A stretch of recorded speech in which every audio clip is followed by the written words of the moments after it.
Back jerks.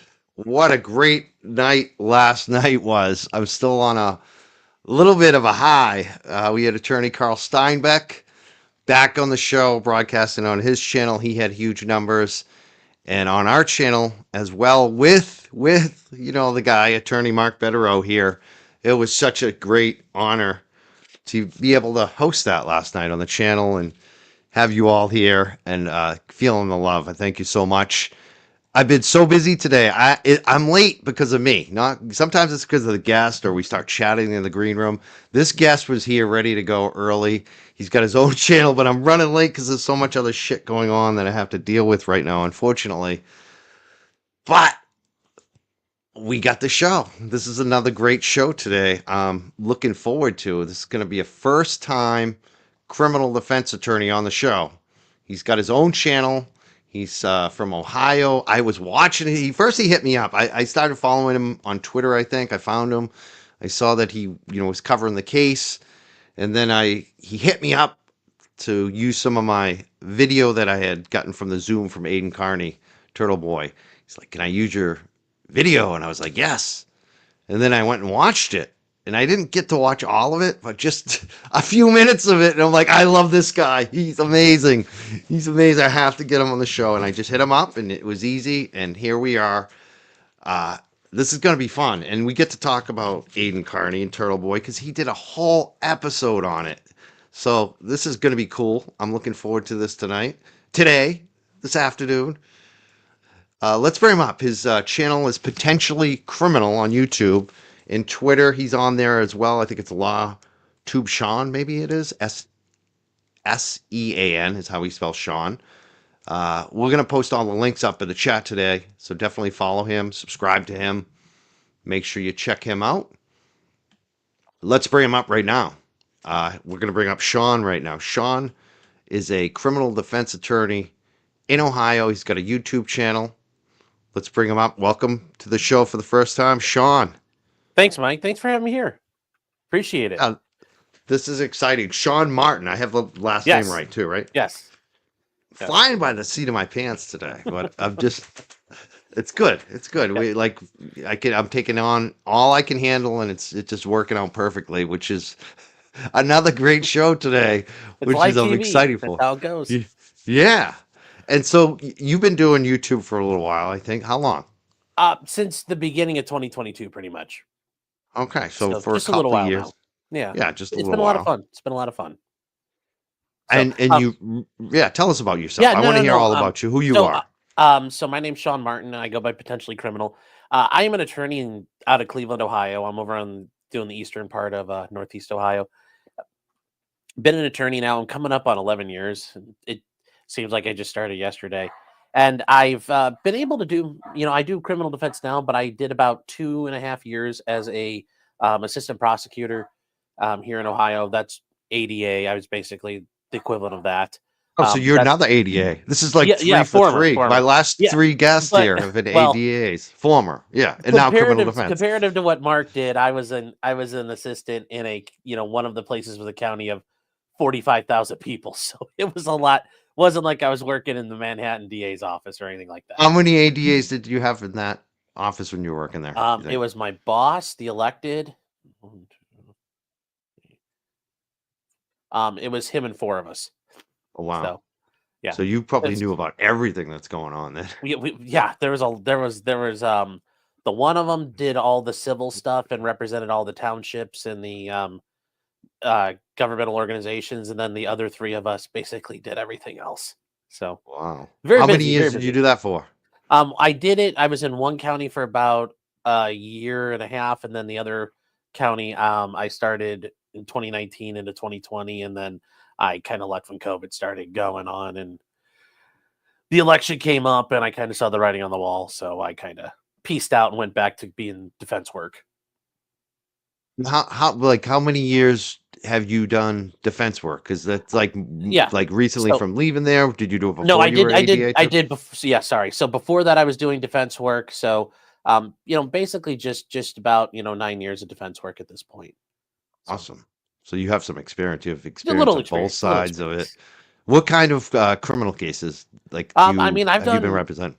Done them all. I've done them all. The only things, I mean, I just had a guys involved in a drug robbery, and a lady got smoked in the middle of it, and she ended up dying. They were, well, we're gonna, seek aggravated murder, which is, a life sentence. If it, they were death penalty eligible too, technically. They ended up having that, and we ended up getting them out on like an evidence tampering charge. But yeah, I've done it all. Done it all from that to bums getting drunk and peeing on the sidewalk. So All kinds of cases. I love yes, it. So you yes, get the great experience. And yeah, I was watching you doing the Turtle Boy yes, breakdown, which I was psyched for. Like I saw that you and Runkle did it. I yes. think most of the attorneys didn't cover it, which I wish they were covering the Turtle Boy stuff. Hmm. Let me ask you, why did you decide to look into Turtle Well, Boy? well, Turtle Boy. I knew about Turtle Boy and Kate Peter before Karen Reed. Okay, It actually would have been okay. probably around the time the Karen Reed thing happened, but I knew about Kate Peter and Turtle Boy because of a sovereign citizen I was following and got involved with. So that was kind of how it started there. And I'm not gonna lie, at the time, both Kate and Turtle Boy, I was like, oh god, these guys are, they're just going at it with each other. I'm like, I don't really want to deal with this ever again. And then when I found out, people were telling me, like, oh, look at the Karen Reed thing, it's got Turtle Boy in it. And I was like, I don't really know if I want to do that. Um, so I ended up kind of getting into Kate or Karen Reed right as the trial started. My chat kind of convinced me to go start it. And that's the time, when all the Turtle Boy stuff happened. Um, Once you get into Kieran Reed and you see how garbage it was, it makes sense why they're going after Turtle Boy the way they are. And that's where I realized, what Turtle Boy may have done in his little fight with Kate Peter there. Yeah, they're all that's their thing. I know they really just I know at the end of the day they just want to kiss. But um Think he I wants to think I kiss think I her. think I think I think that should happen. They should be forced to go on a date.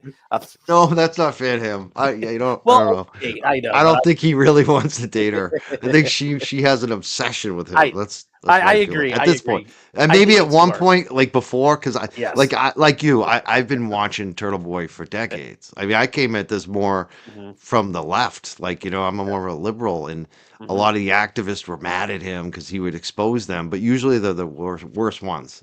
Like Yes. it's almost like a favor to the left in a way, because we Sure. wouldn't get rid of our worst ones, and he would.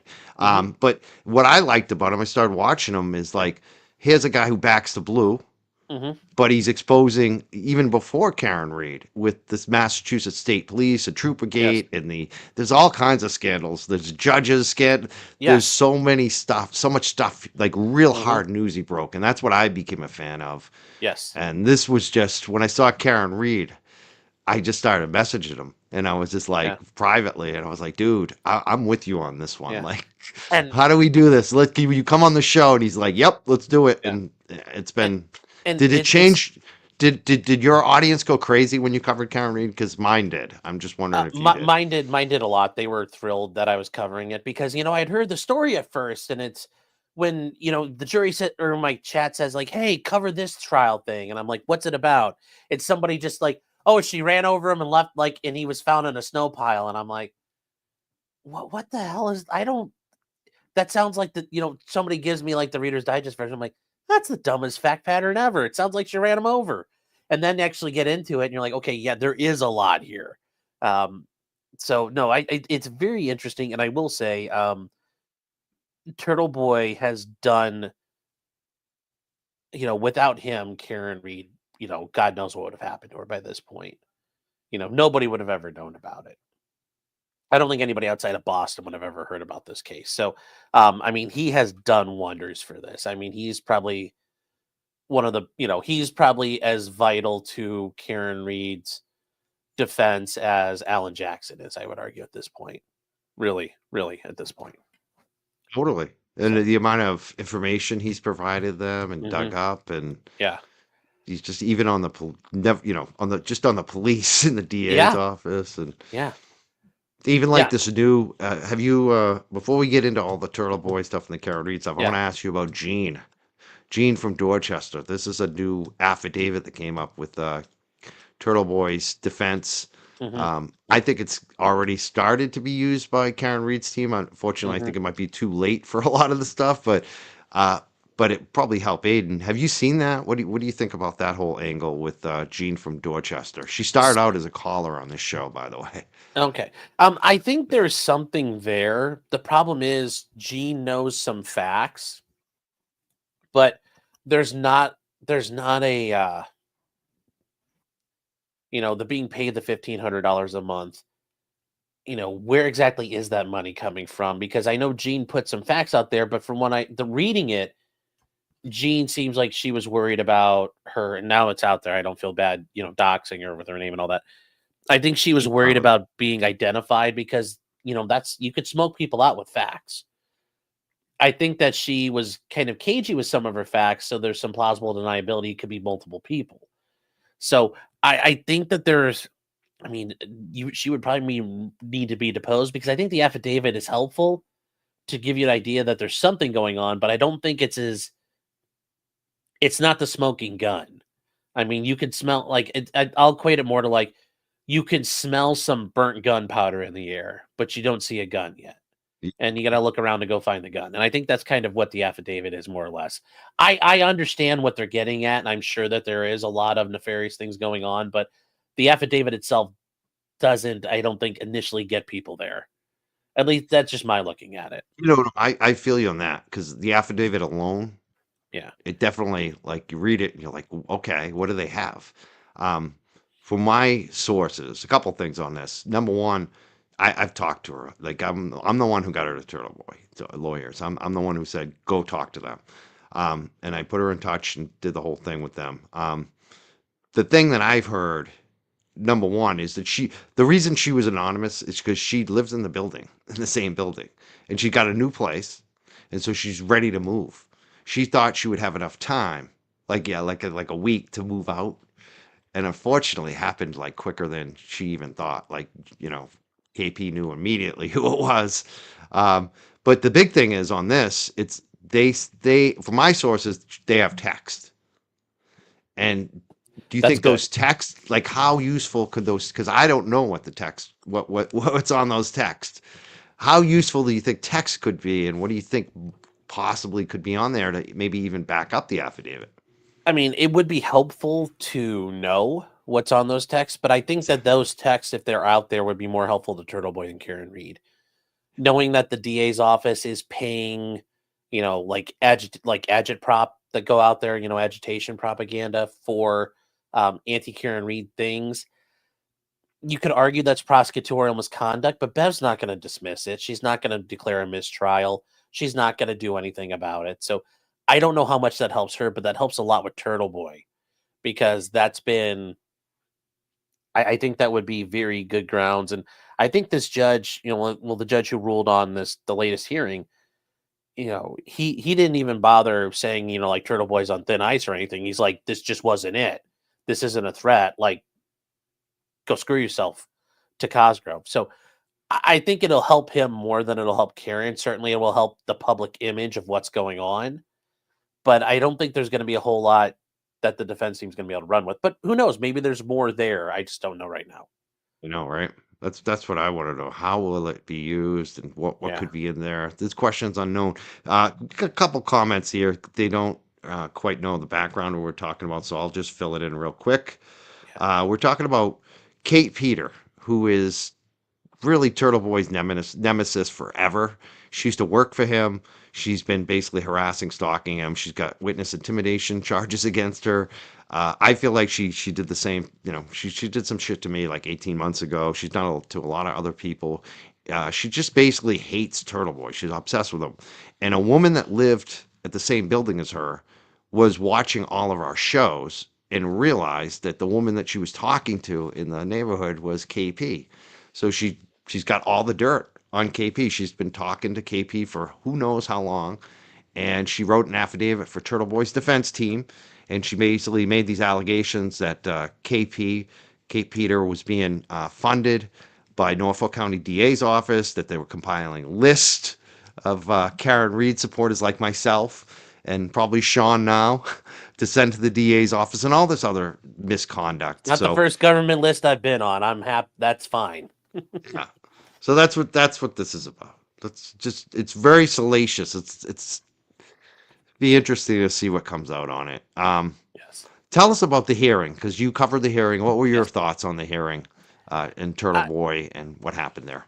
Sean? so ultimately, I think it's just getting out of control. The state is getting desperate because the more he keeps talking, obviously he keeps on drilling this and drilling this and drilling this. They don't want it out there. I mean that's really where this is at that point. This is about attempting to stop him because remember after everything happened, Turtle Boy took that like one night off. He's like, "Look, I got to take a break for a second." And they kind of got their intended effect just for that one night, and then he kind of came back at it. That's where they are with this. I think we are seeing now with this witness intimidation stuff, the way these witnesses are going.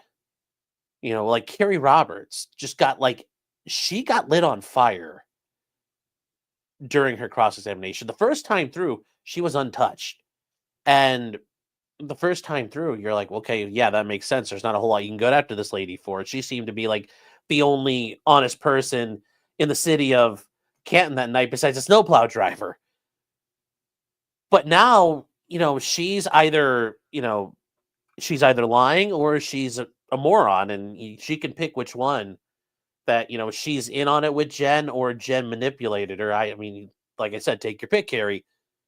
And now we're seeing that him, all of that appears to be true. These witnesses are lying, and everybody is lying, and there are all these issues, and they are all crazy people. So I think this trial proceeding right now does help Turtle Boy a lot. But they're just scared of him now, and they don't have any other thing. And him saying, "I hope bad things happen to people." That's all they're left with now.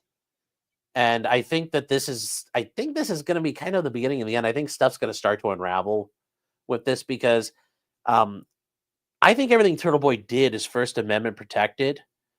I do think that he did some things where, while it's First Amendment protected, I think you can do them in a way that if you're dealing with people who are horribly corrupt and will come after you, you can do it in a way where you insulate yourself and kind of prevent them from even give them an inch and they can run with it. Well, like one of the biggest things I think he did was when he had like the phone number on screen as he's talking and leaving messages. Leaving messages fine. But like when you're flashing the phone number on screen, that's like he gave them that little inch where they ran with it. I think is ultimately where we are. But no, I think this is going to get to the beginning of the end because everything they tried so far hasn't worked. They haven't been able to put him back in jail.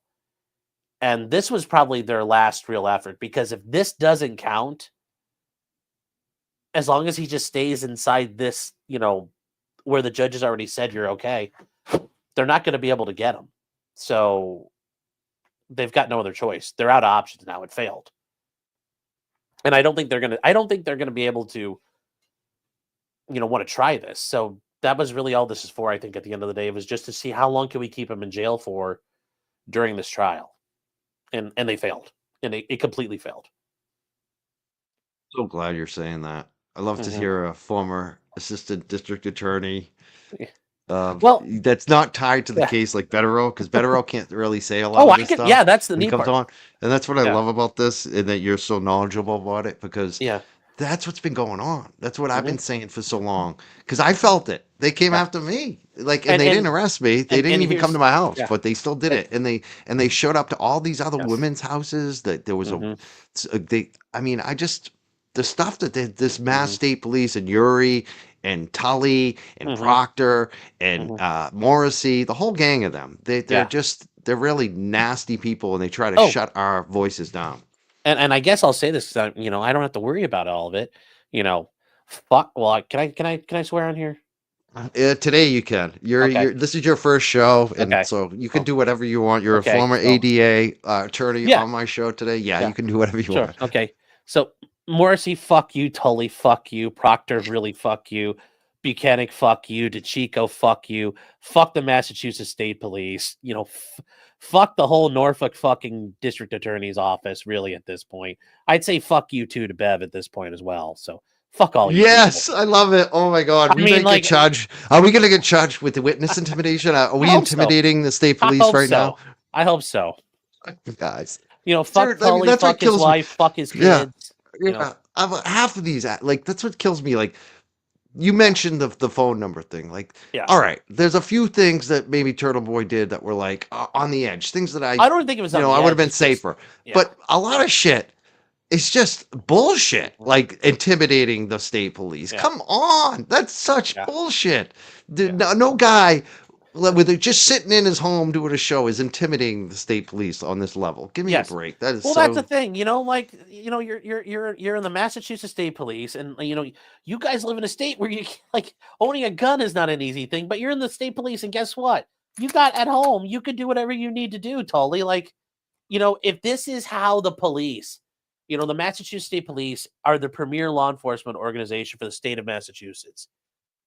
If somebody like Turtle Boy fucking scares you, like, do you guys ever go after real criminals? Like, oh, some guy is talking about us on a podcast. It's like, no, we're going after some drug dealers tomorrow. Like, we're going after MS-13. Like, are they going to be like, oh no, like I can't do that? I put out a rap song against us. I mean, come Yeah, on. Like, what's? yeah. I mean, they've been It's been doing that really too. They've pathetic. been going after. They've been going after rappers. I mean, they literally do that. I heard now they're going to go after the. I think they already are the. I forget what you call them, but they're like the MS-13 or whoever the Yeah, cartel singers. You know what I mean? The what do you yeah, call them? The troubadours or whatever. yeah. Oh, I know what They're you're going talking about. after. The guys who sing the cartel songs. Yeah, Yeah, the hmm yeah corridor cartel singers. yeah, They're even going after them now. hmm yeah. No, it's just like if Turtle Boy scares you, I mean, go bake cookies. Like, hand in your badge, hand in your gun, go bake cookies. Like, this is, you know, you're supposed to be rough and tumble men who handle the bad men for us. And this is where this what makes you cower. It's unbelievable. Yeah. They got guns and badges, and they're supposed to be going And they have after friends the who will worst show criminal. up. They just all they have to they say officer needs to set, and their friends will set the world's land speed record going to help them. They'll do Speak, whatever, yeah, yeah, and they have all their friends. They have friends who will show speak, up with a helicopter. yeah. Why do you think Jennifer McCabe didn't pull that card? Oh, you mean during her testimony? Oh, just in general, Oh, like that when she's on the 911 phone call oh, oh, and I she don't. I doesn't mean, tell at them it's a at police officer, and she at the said, moment, I can, of the things I will fault Jen McCabe for. I think that I could probably understand that when you're saying, "Look, this guy's dead and dying here."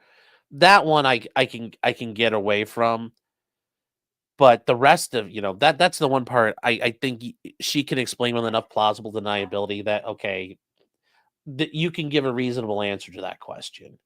But the rest of it really strains her credulity is so strained there. So, I mean, I and and, that's and I know it's some of your chat are probably like, what do you mean? And I'm like, I that's the one place where I could say, look, they didn't think about it that way, but I don't know how much it would really. I don't know if that would have changed their response time too much, given how crappy it was outside that morning.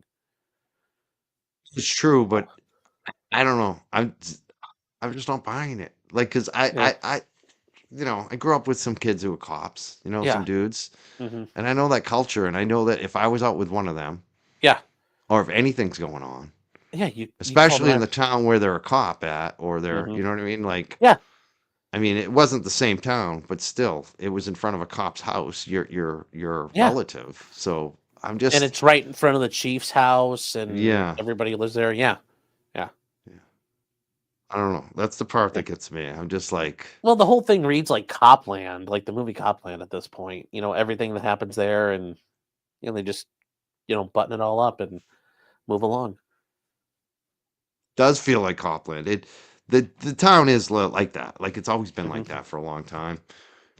I think a lot of especially like south of Boston, Yeah. it just where I live, north of Boston is similar like that, but you have a little more like colleges and hmm I don't know, tech Yeah. workers, a little more industrial based, let's say, Yeah. where south of Boston, especially a town like Canton, it's like the town is the employer, and everyone else is in a bedroom community and like working out of town. You know what I Hmm. mean? So Yeah. it's Well, just John interesting. O'Keefe is an example of that. There you go. Hmm. So Yep. I mean it's the whole group yeah, of them, like yeah, all all of of them. them. Yeah, Brian Albert too. Yeah, he works out of town. Brian Higgins, they all do. It's So interesting. it is. It It's is. always felt like that too. Like, I grew up went to college with kids from Canton, a lot of Mm. Canton kids. And just the way that they would talk about it. One of them was Tommy Kelleher, by the way. I have some history with him. He's a good guy. I like him. I mean, I haven't talked to him in 25, 30 years or whatever, but, growing up at Bridgewater State, he was a good guy. Everyone liked him. No, Um, go ahead. no, go ahead. Go ahead. Sorry, No, no. no, I'm I'm good. pretty much done with that. I Oh, just okay. know the kind of the culture or the mentality of the town. It's funny. Just from that little experience, growing up with, being at college with some of the Canton kids. Well, in a way for me, because I grew up in a really small town. Like I grew up in a town of like 4,000 people. Canton has that vibe to me of that, Definitely. and it's a small town, but like everybody there is well off. Like it because the town I grew up in was you know it's out in the middle of nowhere, Ohio. So for it's very interesting to me see that kind of small town closeness and the kind of sketchiness in like the suburban area of one of the largest cities in America. It's a little unique for me to see that. It's the demographics too, like in a lot of these towns, like where I grew up too. Mhm. My parents moved around a little bit until we really settled into a small town, actually, north of Boston. Very similar, but it's a little different at the same time. But a lot of those towns, even the town I grew up in, was not. They had a lot of like really kind of poor areas. That's where I grew up in the poor area town, rural, like white trash poor, trailers, things like that. But Yeah, that's no longer exists. Like if you go to that same town, that same street, there used to be trailers, and my parents' little Cape house was like the largest house on the street. They had an addition, and now it's the smallest house on the street. Everything's a mansion, and especially in a town like Canton, like that, there's been a kind of over, like America, over 30 years, people got gentrified, and especially in these kind of small anything within 50 miles of Boston is big money now, even yeah, in well, the yeah, towns and that were notoriously not rich. And Canton mhm. obviously was never really poor, but it's definitely moved up demographically. Yeah, no, you see that all the time though. Like the Alberts, they bought that house. They're the typical boomers. You bought the house for like $100,000 in like 1990, and now it's worth a million. And you're like Exactly. nobody else. Like, that happens. Yeah, it's Exactly. happening everywhere. I think my parents bought their house for 28 G's. I bet it's over six, 700,000 now. I Oh, haven't I looked at it, bet. but I I mean, bet. I bet, and it's got just a little addition, It's like, think about that. It's the cost of living. It's Hmm. crazy. Hmm. So we're talking about this, kind of the culture Hmm. of Canton. Let's talk about what's going on in court. You're watching Yes. the Karen Reed stuff. You just, I Yeah. think, you caught up this week. What do you think about Yuri and the whole thing that happened in court yesterday, especially? Um, I don't know how Hank's gonna do a redirect on Buchanan without suborning perjury. I don't know how he gets there because this is as much like the one thing I see out of the anti Kieran Reed side of this, the way this has been handled, I think more than enough time should constitute grounds for a dismissal. And there's a reason for that because the way this should go, the case should be tossed. The police have completely ruined it. And then if people really think Kieran did something, they should be clamoring to their elected officials and demanding, why did this happen? Why did the police screw this up? And then there's some accountability. And then it gets fixed. Because right now, guess what's happened so far? Buchanan is still around. And I guarantee you, he does, the way he did this for Karen, he did this for a murder case. What do you think he does on other cases that aren't as serious that have been going on? I think that those, that cross he did is going to help a lot of attorneys because if I had a case where he's a detective on it, I want to know when those notes were done, if there were notes, what date these reports were done, really done. Like the fact he won't be honest about, he did the whole we, but not me thing the entire day. And he gave, I like to call it like Reddit tier answers to things. Well, that's not actually what that means. It's like, okay, well, you tell me what it means. Well, it means actually kind of what you said it means, but it's different. And he did that again and again and again and again. But this is horrifying. 500 days at some points for writing a report from when the thing happened till you actually document it. And Buchanan's like, oh, we had notes. Well, where are those notes? Because the notes are the only memorialization of the event that's actually correct right now. There's no notes. We know there's no notes. But if this was any other type of case, just somebody getting an OVI anywhere else in America, if this was like a drug trafficking case, any other type, a child sex offense case, this would be horrifying to see how this was all handled. Imagine if this is a rape case. Oh, what'd you do with the rape kit? Oh, it sat in my office for like a month. What'd you do with it? Oh, did anybody log it? No. Did it get logged anywhere? No. It popped up in the lab. Or just like a client getting robbery and there was a gun involved, and oh, where'd the gun sit? Oh, it sat around. What'd you do with it? Well, I don't know. I mean, it was here. You could trust us, but we can't trust you because you guys have all been disciplined at some level for this case. This is terrifying, and I get it. Oh, Karen Reed stuck your middle finger up in the thing. Like, okay, great. Let's focus on the fact that this has been the most disastrous investigation you could see, and this is in suburban Boston, Massachusetts. This is from the Massachusetts State Police. This isn't like, I can tell you, I've seen cases in Hee Hawville, Ohio. Like a 7-8 person police department where half the cops are part-timers. They would have done a better job than this. They would have been able to do things with a lot more integrity. Like, they would have been spotless in it.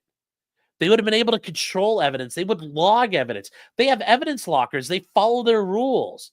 If they were, involved in searching for things, it's documented.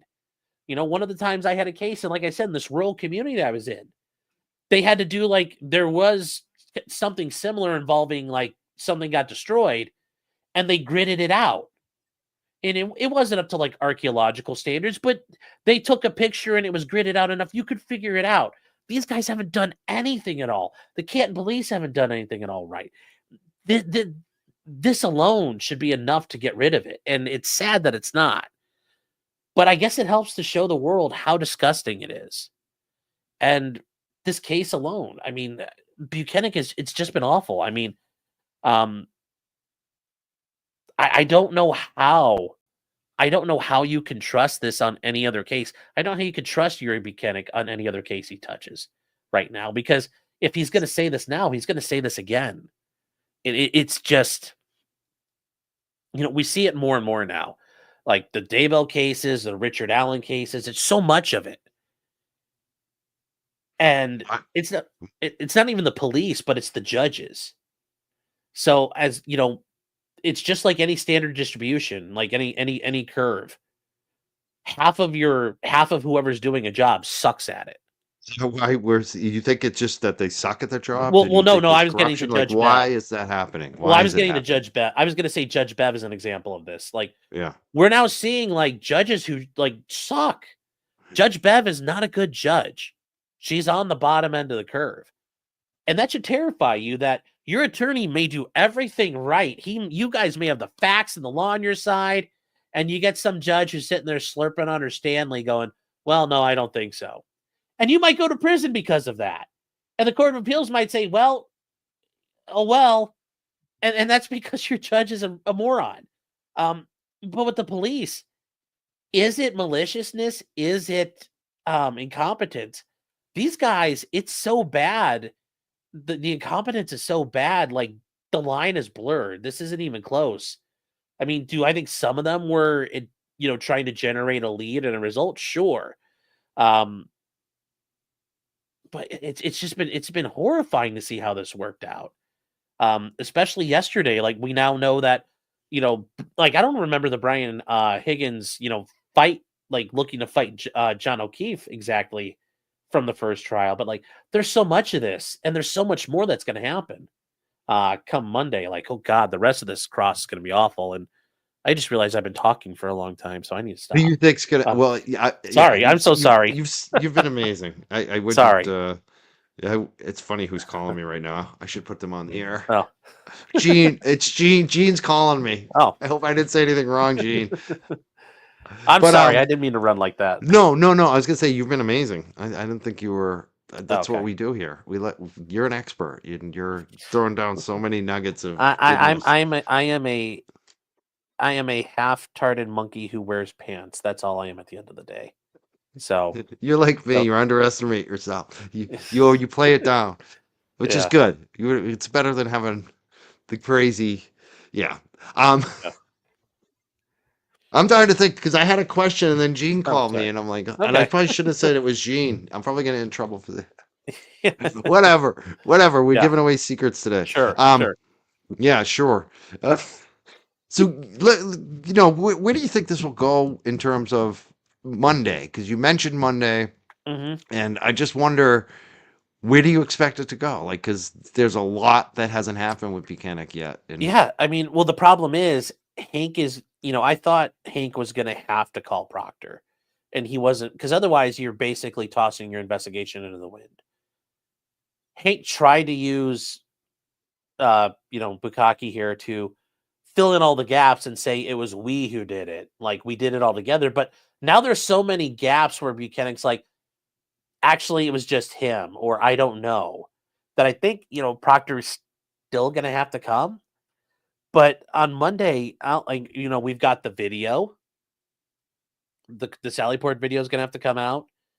And I think and this is where if I was Alan Jackson, I think he's gonna have to hammer on this because this is going to be the best thing I think at this point. You were trained as a detective, you were trained by the MSP, you were trained as a trooper for evidence collection.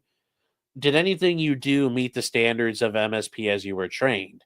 And if he says yes, I think he's got to be careful because I don't think like the jury's gonna be like, ain't no fucking way, ain't no way it's correct. And I think that that's going to be a way for them to maybe get their police expert in because now we can clearly this is not the case. Like, how should this have been done? I there's the thing is just there's so much more of the investigation left. We've got to just getting the lights to the bag of plastic to the lab. And there's still so much more. There's still so much more. And I think at some point he's gonna force them Buchanan's gonna be forced to acknowledge what happened to Proctor. Because he's gonna have to acknowledge, he acknowledged his own discipline a little bit already, but he's going to have to say, like, as a result of this investigation and what came out of trial, you guys were all disciplined. I think that's what's going to happen here. But there's so much more Alan Jackson can run with, and them the way this got timed out, this is probably the worst possible thing for the state or the Commonwealth because Alan Jackson and them they have like 2 more days to plan, and this keeps them from when you're on cross. You always have to worry about do you overplay your hand? Do you push too hard? Do you, end up running off the cliff with something? They have a chance now to stop, reconsolidate and take a look at where they're at. So I think this is actually very good for Karen. I do think this is going to help them a lot. yeah, have the weekend. Yeah. You know what? Something I got Hmm. just last night from a Hmm. former police officer in Massachusetts. He sent me Massachusetts State Police like policies and procedures, Yeah, I'm and he sure they have just a copy lists of that already. at a crime scene. The Yeah. number one is secure the scene, establish a perimeter, and treat the area as a crime scene. Just going through it. It's like like they didn't follow any of it. No, You they know. didn't. They didn't. They didn't follow anything. And Here's another one. Document the names of all persons who access the scene. I mean, yeah. And remember, we have these unknown guys beating around with rakes and shovels. We still don't know who they are. I mean, there's so much of this that it's just I don't know. and this is one of the reasons why I left. One of the reasons why I quit doing the prosecution work also is just it's difficult because you see so much garbage that goes on. Like the police are executing, like they saw a guy and they want to do an arrest. They have an arrest warrant for the dude. So they knock on the door and they want to get in, and they looks like they violate the Constitution trying to get because they don't warrant to get in the house. And you're like, well, I want to like reduce this down really far because at the end of the day, I think it should be because given how the police screwed this up, but people like Hank are going to look at this and say, no, I can run this all the way through. Lally can look at this and say, I can run this all the way through. It's truly amazing to see people looking. I mean, like I would quit before I try something like this. I mean, this case is so garbage. It's so garbage. But that's why they had to go find somebody like Hank, and I guess money talks. But I don't. Like I said, I still don't understand why Hank's doing this. I don't know what he gets out of this, other than a paycheck. But Hank wasn't starving to death before this, so I don't know why he did this. That's a big question. Mm-hmm. Get a nice paycheck, but then it's over. What do you do then? Your credibility's kind of shot. Yeah. And it's not like it's a lifetime paycheck. Like he can go away forever. No. I mean, for some people it would be, but not for someone on his status. And not in Boston. Yeah, exactly. Yeah. Nothing. We get a couple comments. I'm sure. I hope they're not a problem. I'm gonna post No, them anyways. I'm not afraid to answer anything. All right, good. I'm not afraid to answer Because a couple of them came up, and I'm wondering what the hell they're talking about. They're saying Sean is Fed adjacent. This came from KRM944. He's one of my guys. So my they're your friends then. And then amateur iconoclast. Thank you. Yes. Said Sean is his own in-house Fed handler. Yes. So my lovely future Mrs. The future Mrs. Martin 2.0, because there was a 1.0. I've kind of joked because she is such an amazing person, and she's just I can't say enough about her. She's truly amazing. At times I feel like she's probably some sort of federal like handler or asset who's been sent to keep me occupied so I don't cause problems, because she does a great job. She keeps you out of trouble, is what you're saying? It just seems she seems too good to be true. You have what I have. This Yeah. is my girl. You're describing. I think they might be sisters because my girl's got 3 sisters actually. But she just I got the same thing. Like she doesn't even have to meet the people. Yeah. And she tells me like, "What's up?" And then like 6 months later, I'm like, "Oh my God, you were right." She's like, "Why don't you listen to me?" I'm like, "You're always right." She's just, is that what it is? Like intuition, just smart, knows what's going on. She all of that too. But just in general, like she's got me to go do streaming and doing all these things. So my day's occupied now. So I'm not worried about causing problems. And it's just, this is Did she help? Did she help you get into streaming, and did she push you into it, or is that? I talked about wanting to do it forever, and she kept on getting on me like, well, don't talk about it, be about it. And yeah, eventually, yes. And she's been very supportive the whole time. So it's almost like, she has to go back and give briefings like, look, the fat guy's doing this now. We don't have to worry about him anymore. Mission accomplished. He called you the fat guy? No, I assume she goes there and says that to her handlers. Like she has to go give a briefing to the FBI. Because like she has a job and I know what she does, but I don't really know love what her. She does. Is she really FBI? She must be FBI. Yeah. My girl, this is a funny thing. I almost ran for election in Canton for select board, but I don't actually live there. But as a write-in, Yes. And my girl goes, she started calling me because of it. She wanted me to drop out because there was a woman running, and she liked the woman, and she's a vet. Yes. So my own girlfriend was calling me the big white man, which is we all use it now on the show. I am the big white man. But yeah, that's who she. That's why they're saying that. Yeah. Yeah. So yeah, it's funny. This is great. We both got great, strong women apparently behind us. Or in front of us, actually. No, I don't know. Pushing us. I don't know. Yeah. Like the guy standing behind the sheep herd with a stick, guiding them along. Yeah. I love this. This is great. Sean calls himself the fat guy. I'm the big white man. I like that one. The big white man. Oh, That's how she said it. yes. Um, you said you had some other ones there. Don't be afraid to bring them. Like I said, I have no problem answering any questions. Yes, we're having fun. Yeah, So let's talk about we've been talking about Karen Reed. I yeah, had so many questions on this. yeah. Um, let's talk about the witnesses because we've had Oh, Yuri Buchanan come up. hmm. Yeah. Turtle Boy is reporting. Karen seemed to have told the reporter this as well, that it seems like the prosecution is almost done. I mean, we know they have some more experts they're going to bring Hmm. out. I think they're going to bring out, the kids, the niece and Yeah. nephew.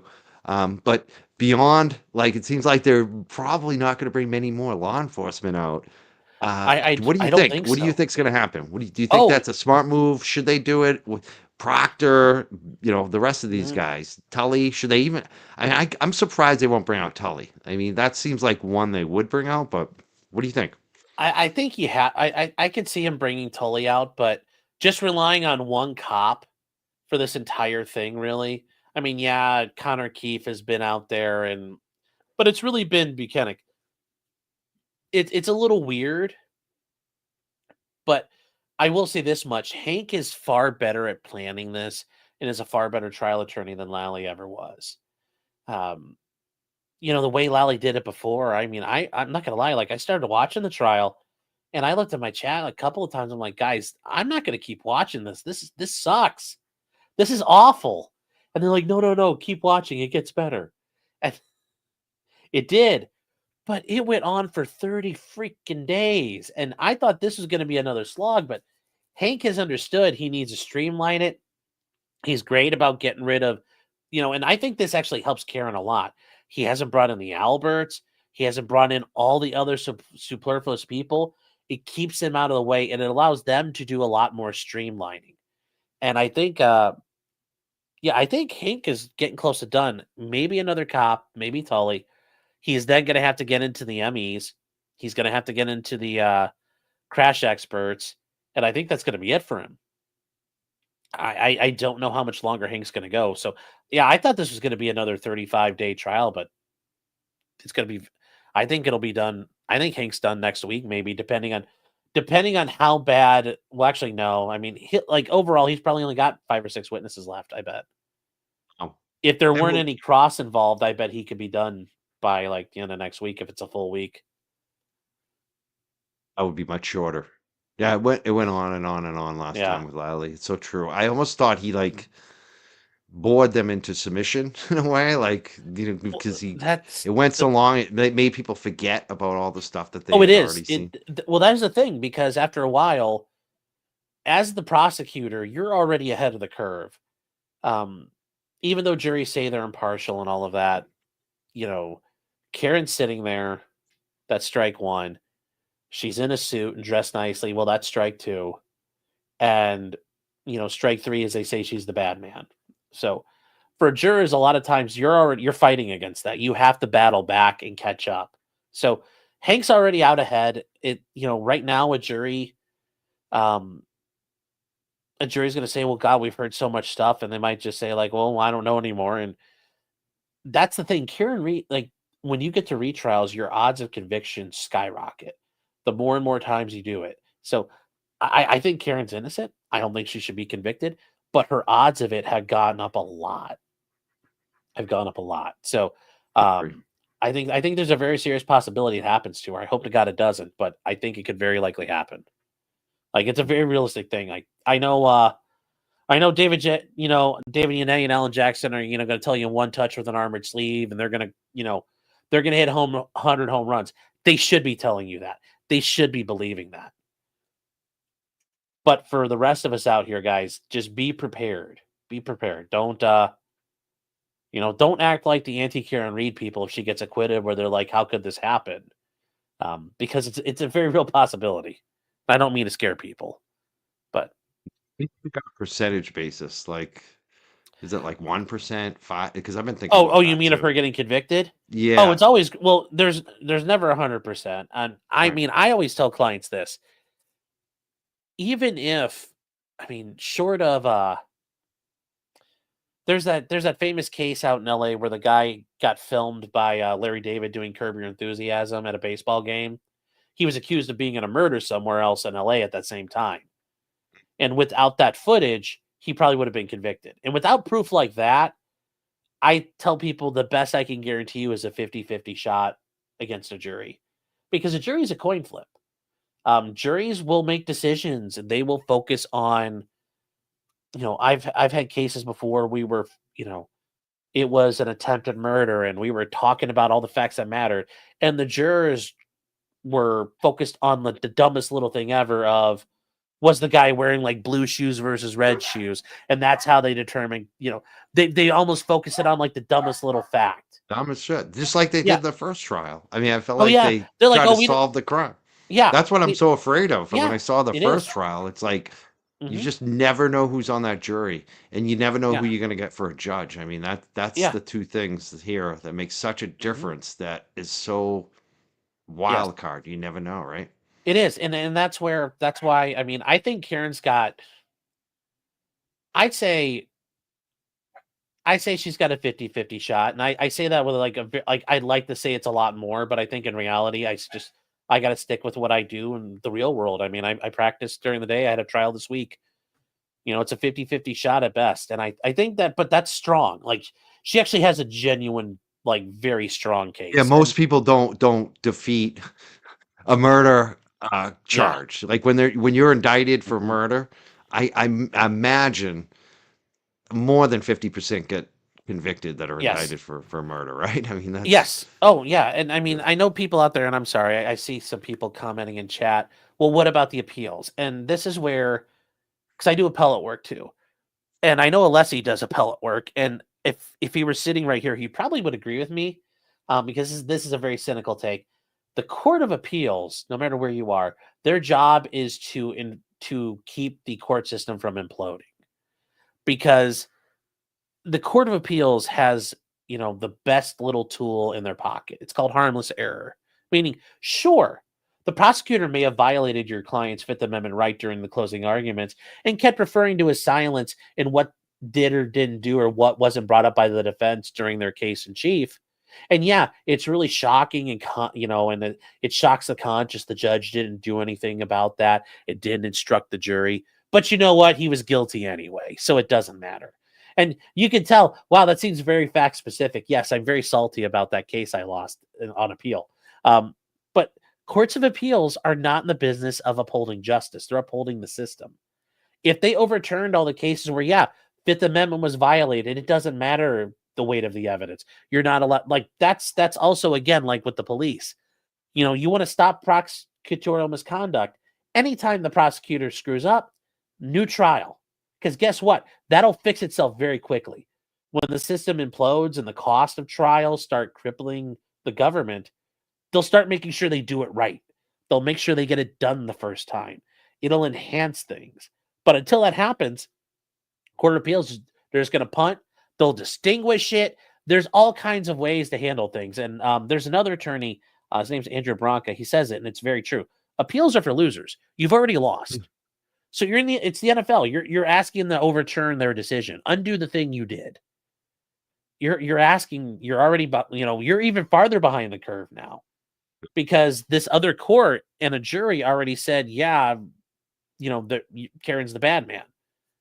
Well, the court now has to go back through and overturn all that, and they're very reluctant to do it. So appeals are not appeals. Oof, you're going to be in lottery ticket territory at that point. So Basically you what it can't. is. It's like a Yeah, lottery ticket. I yeah. mean, it's She's you this is game, and for those in chat, guys. This is game 7. There is no the trial's game 7. That's it. There is no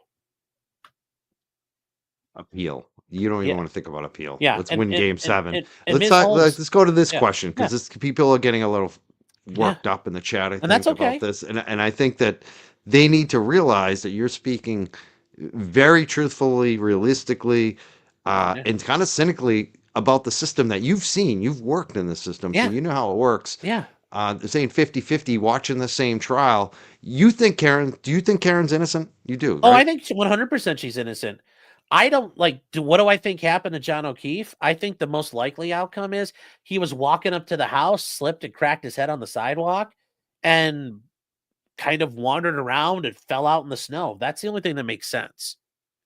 The idea that he got into the house and I could also see maybe like Chloe attacking him and he's got some marks on himself and slips and falls and cracks his head on the stairs because then they throw him outside and he dies.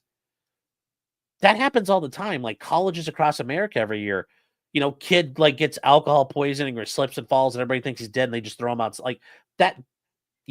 Like that's normal. That's normal. That's a normal story. Do I believe that there was some sort of, this was all an assassination attempt and, I I can see the whole thing of Colin Albert being involved and there was some, struggle and a fight and they murdered him. I do. Egos and violence Yeah. and spur of the moment Yes. fights happen all the time. It's Sure. much more likely than any Yes.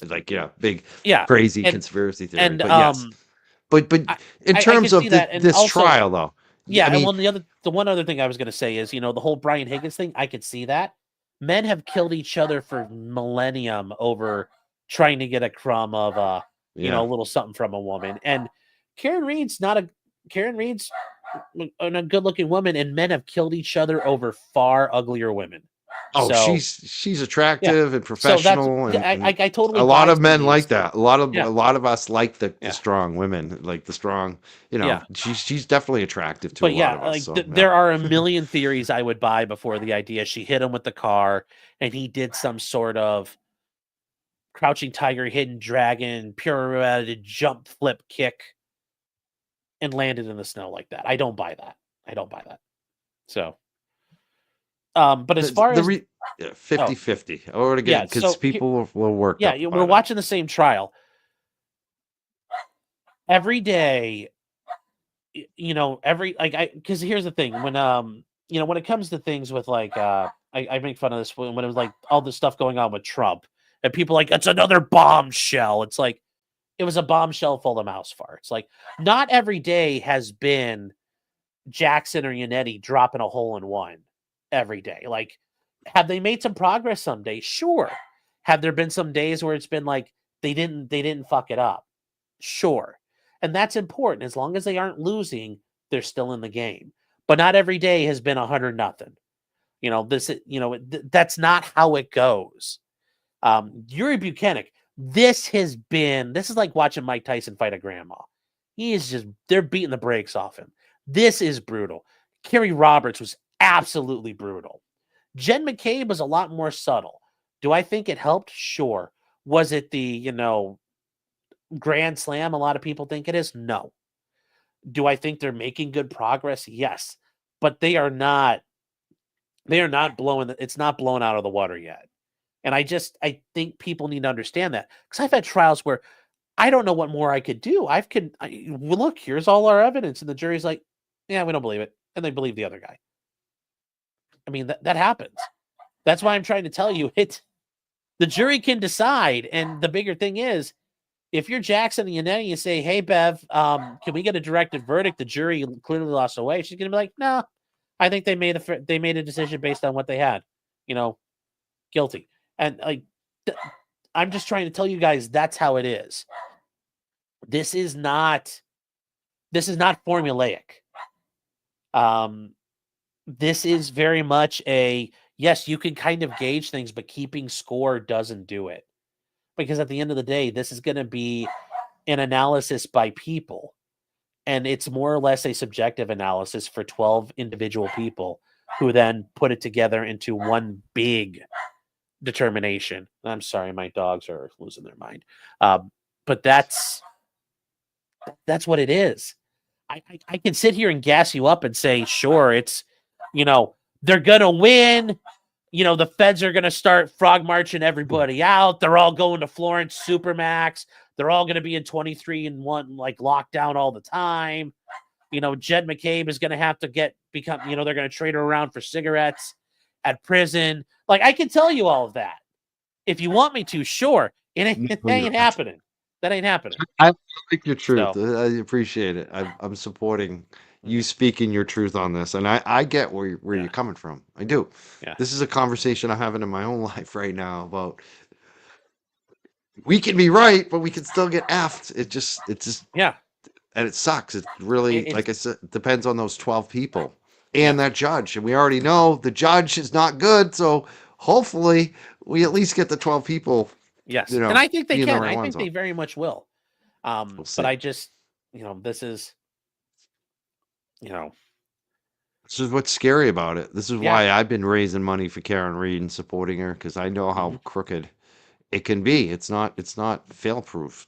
I mean, yeah. justice is the justice system only exists because we can't figure out a better system. Yeah, You know what I mean? Like it is, it's and not that's because true. it's And like perfect. It's not yeah, perfect. There's nothing perfect about it. yeah. Well, and I think another good example of this isn't just what we would do in our normal lives. You're it's like a race car driver wearing his fireproof suit, and it didn't stop the fire. It's like, well, it's supposed to, but sometimes it doesn't work the way it's planned. I mean, yes, should Karen be in this position? No, but she is right now, and there's nothing you can do about it. Like she's got to fight to win, and it's not guaranteed she's going to win. Excellent. Let's talk about the Mhm. defense. We talked about the prosecution. Yeah.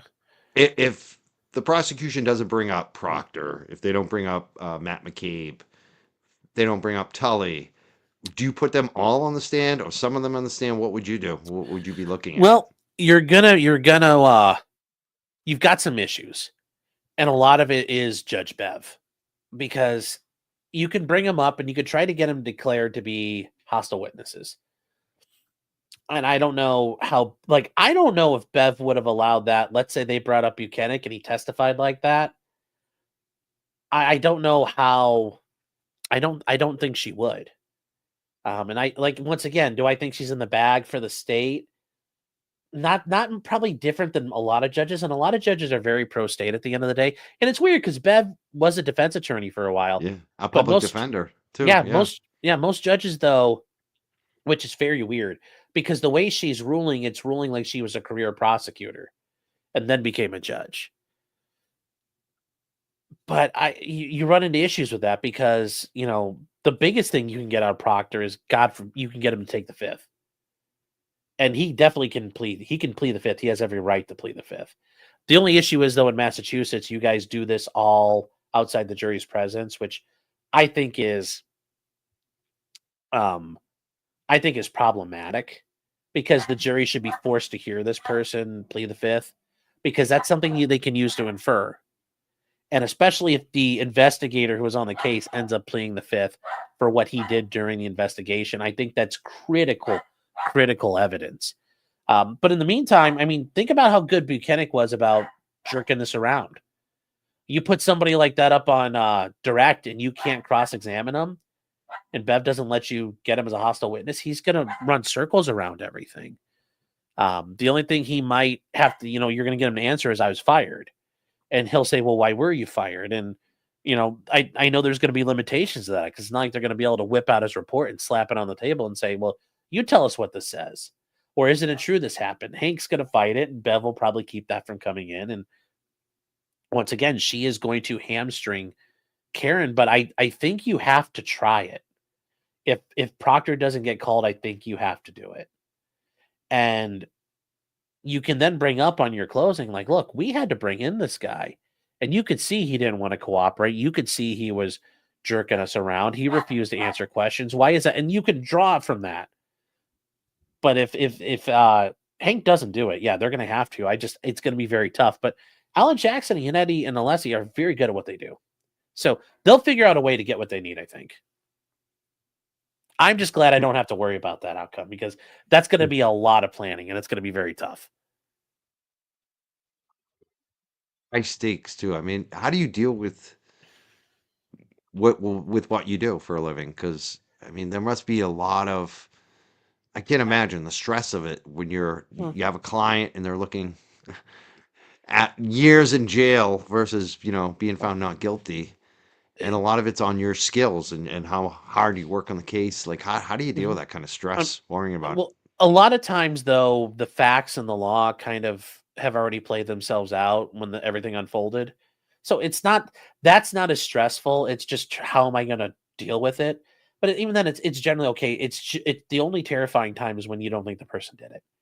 Like I think I've like for these guys, I've had a handful of trials where I know my client's 100% innocent, or I'm pretty sure they're innocent, and those are the worst. Those are the stressful ones. Those are the ones you don't sleep. Like, you don't sleep at all during the trial, and it's rough. Those are the scariest ones because you're worried, like, I could screw this up and make it worse. The ones where you know they did it and you're maneuvering and how can I spin this and make it work? Those aren't as scary because that's just a fight, and that's just, what can I make happen there? Um, but overall, yeah, I mean, it is somewhat stressful. I mean, it's a burden is there and you don't take it lightly, but my job is to do the best I can here. And in a lot of situations, people have told on themselves. They've, made statements. So at the end of the day, if something happens, it's more of what they've done than anything you will ever do. Usually, when any of those times where it's your work changes the trial, it's one of those cases where it's like on the margins of it's very much in the gray, and there aren't as many of those as you think. A lot of them are pretty much clear cut one way or another. With Buchanan, Yes. he was reading the text messages the other day, yesterday, Yes. um, from Karen to Yes. Higgins and Higgins to Karen. Yeah. Do you think that was effective in showing that Buchanan and the Mass State Police had, whether he did it or not, they had Uh-huh. a potential suspect right there, and Yes. they refused to even look at it because Hmm. he's law enforcement. Yeah. Someone that was around John within certain hours, somebody that Hmm. had a Yeah. potential interest. I mean, you mentioned it earlier. How well do you think? Do you think that, like, do you think the jury will pick that up with your I experience think with juries or not? I think the jury spaced out on that stuff. I mean, we were fortunate enough last night when we were watching. I ran at 1.75 speed. The jury had to sit there and do that. I mean, if I'm on the jury, I'm drawing a maze or something. When I'm taking notes, like I am not sitting there paying attention to that. There's no way there was no way they were captivated and engaged for that amount of time. So I don't think it helped. Yeah, it shows Karen. Okay, yeah, Karen's talking to Brian Higgins and all that. But yes, it shows Brian Higgins is a very possible suspect. And in addition to it, that waterfall video, that really makes him a suspect. Yeah. You think What happened do you there? think they picked up that? I mean, do you think? I don't know yet if they did, but I know Alan Jackson's going to put it together. Like they'll put it together in closing. Okay. And that's really where, they can bring these clips up. Like, look, here's him, here are these texts, and they can weave that story better. And I think this second time through that they've got a far stronger defense, and hopefully they take advantage of the fact that they're using more and more video.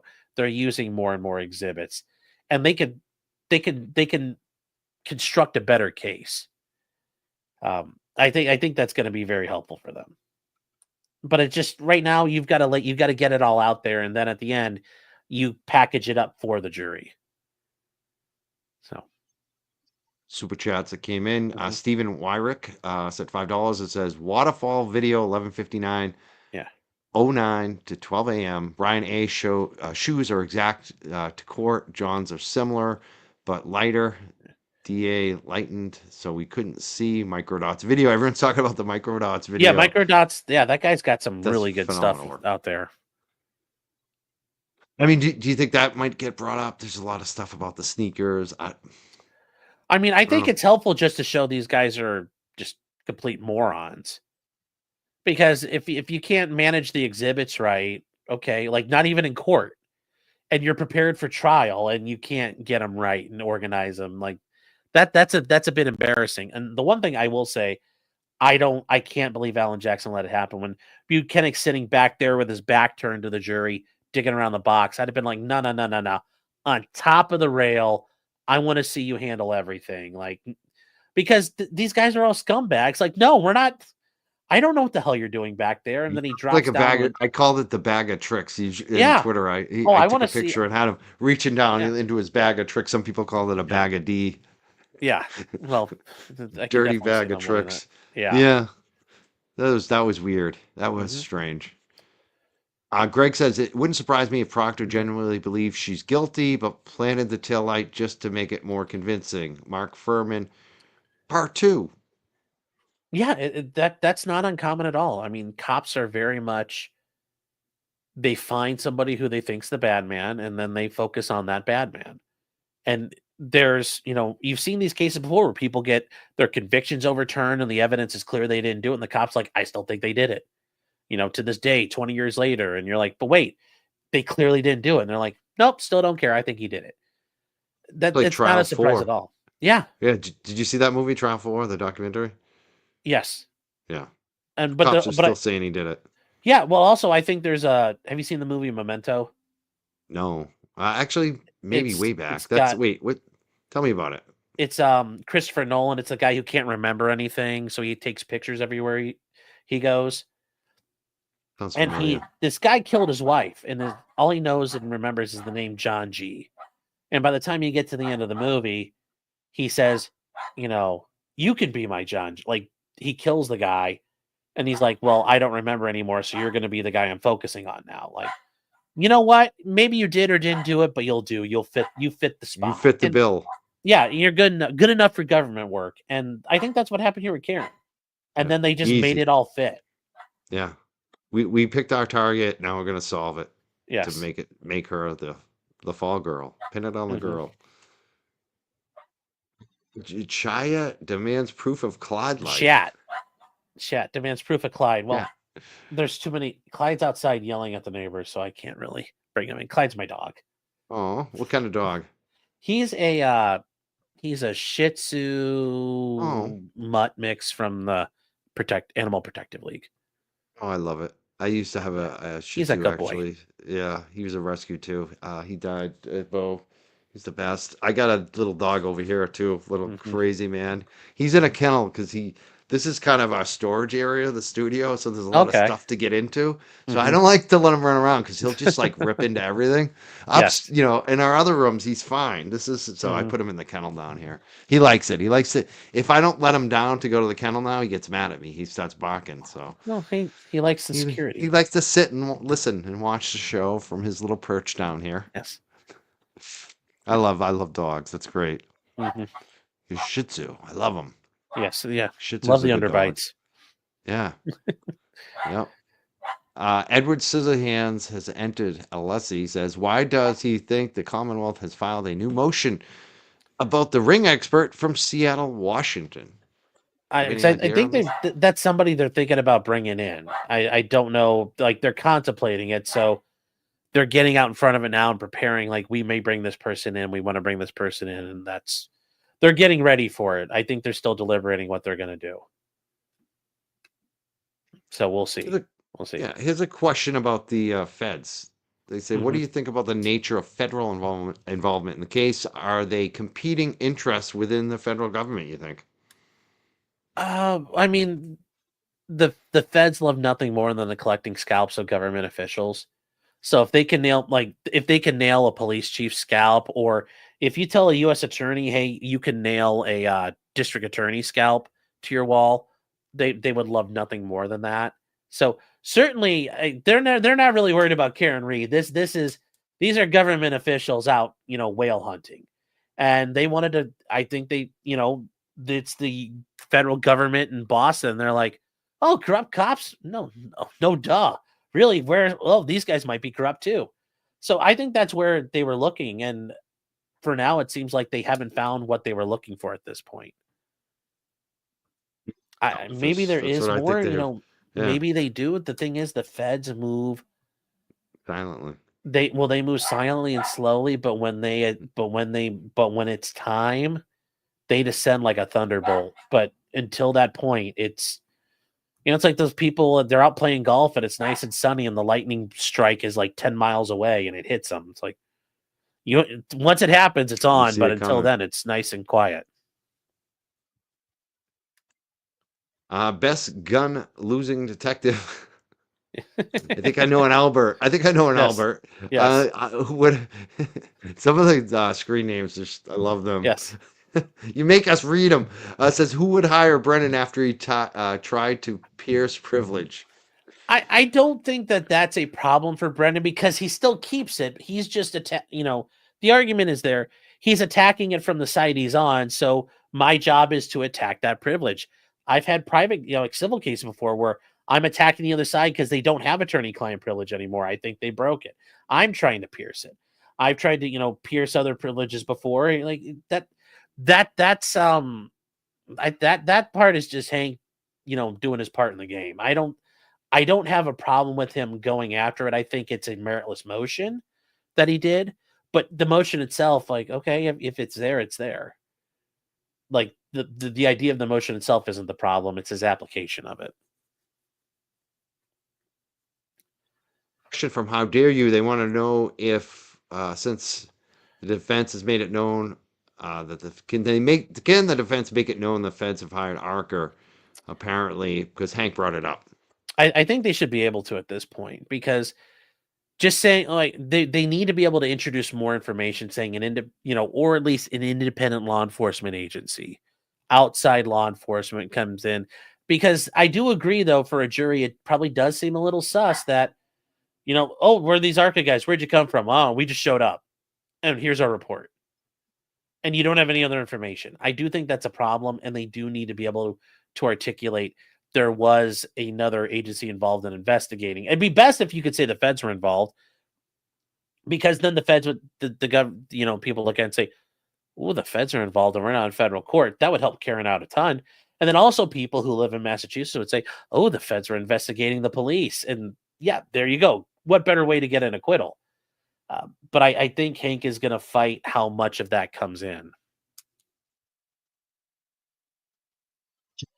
This guy is missing the clear indications that there was a fight. Look at John's injury. He didn't So, stumble and fall. so here's my point with this. When you have a jury, you have to convince them. You have to sell something. I'm a salesman. Mark Bedrow's a salesman. The other guy, Carl, what was the other guy last night? Steinbeck. Carl Steinbeck. He's a salesman. Alan Jackson's a salesman. David United's a salesman. Alessi's a salesman. We're all salesmen. We're selling something. And I have to sell something I can actually prove to you and that you can buy. There is not enough evidence that you can present to a jury that's admissible and relevant to support the theory of this murder. There's not enough. There isn't enough. Like I said, do I think it's very possible? Sure. Do I think it's more likely something happened that wasn't exactly that? Yes. John does have some injuries, but John also doesn't have enough injuries like people who truly get beat to death or beaten to the point of something happening. They have a lot of injuries. Yeah, John's got a pair of Irish sunglasses. He's got the basal skull fracture. He's got the cut above his eye. Those happen. But also generally when people get a good Donnybrooking, there's a lot that goes on. Not just a couple of hits and that's it. I think there's a lot more there. I think like can I believe that happened? Sure. But I think it's a far easier sell to say John got slipped, fell, cracked his head, because the jury's going to, which one is a jury more likely to believe? I think you can get a lot farther with that. The bigger thing is for this defense, you just need to point out John O'Keefe's dead and nobody can tell you how it happened. That's reasonable doubt. Trying to prove this thing that you can't 100% prove is a fool's errand.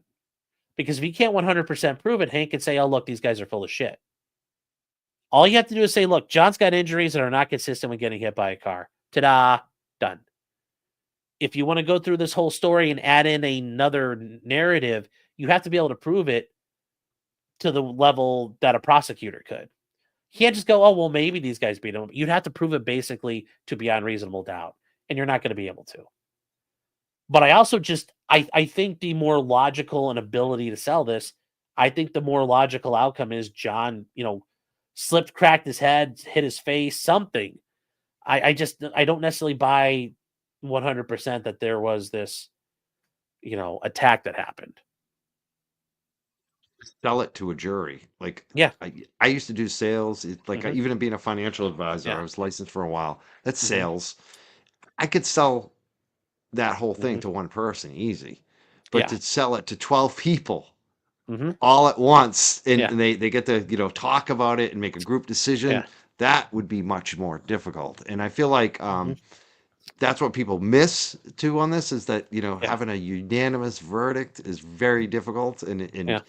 I think there's a lot like there's probably going to be a wide Hmm. range of what people believe on this. So you kind of have to go with what's Yeah. the kind of the unifier. I think the big unifier is what we've been kind of talking about is that they Yeah. didn't look at anyone but Karen, Hmm. and then they try to solve the case from there, and Hmm. they have no evidence that she did it. And I think that's like the best thing, Yeah. even on the show when people always want to go with their theories and talk about their theories. Hmm. I'm not as interested in that. I'm not interested in like trying to solve the case. Yeah. I more like want to just drive it home that there's no evidence that Karen did it. I think that's Yes. really what like if you're a supporter of Karen, that's what you should Yeah. focus on more, and that's what the attorneys really are focusing on more. It's Well, actually the same thing as right? Am I right? now this time is, but the first trial, Yeah. I said this, if they came back out and said Karen Reed was framed and they went on this whole they did the murder conspiracy, she was going to lose, and they stayed away from it. And I think they realized we can't prove it like that. We're not going It's to be able to hard. prove that. It's hard to prove And that. your goal is we don't have to exonerate her, we just have to get her Exactly. acquitted. Exactly. And that's And it could have been. I think about what Mhm, you said. I think mhm, about that all the time. Maybe the guy just hit his head like walking down the stairs of the house. Like, you mhm, know what I mean? Like, and they panicked. Who knows? Like the gash and maybe the dog just scratched him there. You yeah, never know. Like it's yeah, I think it was probably myself, if I have to like really guess mhm, on it. I think it was like a one punch fight. I do think that yeah. he probably got whacked once, hit his head, and that was it. It was over, and I could it's buy just that like too. egos Yeah. and drunks. It wasn't planned, Mhm, beyond what was going on at yeah. the bar there. There was Yeah, some or shit that going on, Colin was but selling even then, I still drugs don't and think yeah, yeah, none of that. Nah, I don't yeah, buy that. I yeah. think that they It's something like else most things happened. spur of the Yeah, moment type deal. and Egos, you know what? And I 100% could buy that theory. yeah.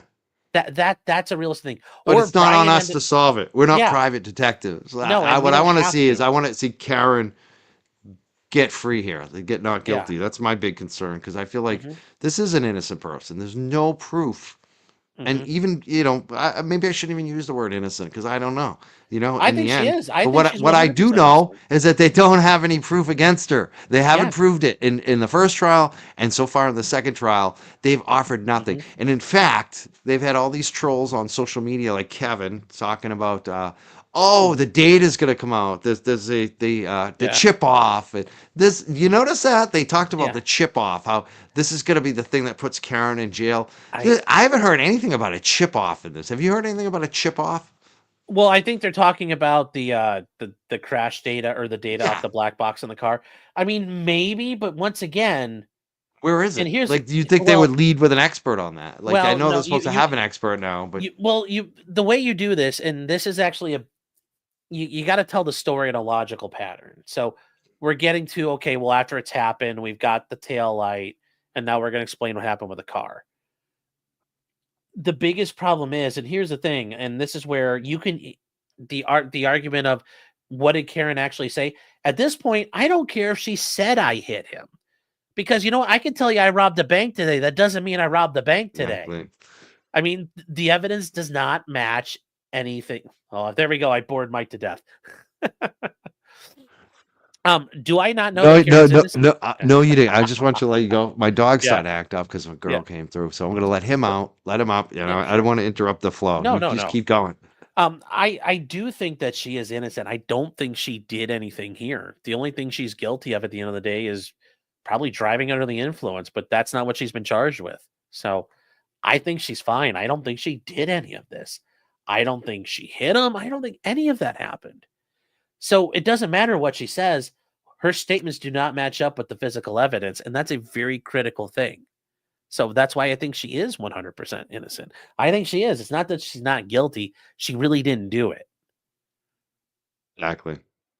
I mean, So, I believe that for the longest time now. You know, yeah. it's no evidence, no evidence, Hmm. and all this time they've been promising they're gonna have evidence, but they never deliver. Hmm. Well, somebody's saying drunk driving is one of the lesser included. It's the DUI, like leaving the scene of a DUI accident. It's not just the standalone count of driving under the influence she has. So there's only the 3 counts. So it's going to be, like the one thing, like I said, the only thing that she's guilty of is driving with a bit too much in her system. So, Meatball Morrissey's Sketty Stain. I met them in person. This is so funny. hmm They're like, I'm the Sketty. Says, I'm sorry, I disagree. hmm Jen McCabe lied to the FBI and equated to an ice cream truck. She literally went to the hmm gas station, pumped gas all over herself, sat on the stand, lit herself on fire. well, I mean, yeah, her testimony was still not as big as Carrie Roberts. Carrie Roberts she was supposed to be the pure witness. Nuttall is supposed to be the pure witness. Katie McLaughlin is supposed to be the pure witness. Jen McCabe, yeah, she's a big old bitch. Like, I think everybody gets that. What these other witnesses were and what they were able to do to them, I think, is far more dangerous to the state's case than taking Jen McCabe down a peg or two. I Point. think it's helped. It helped, but getting Carrie Roberts, remember, guys, she was unassailable the first time around. Yeah. She was untouchable. You couldn't question her. It's like, well, we could question her now. Yeah. So, And she answers to Jennifer McCabe. That's what I got out of yes. that whole thing is that she's Yeah. very influenced by Jennifer McCabe, Yes. who's talking Oh, very shit much. about her. Oh, I um, think very much.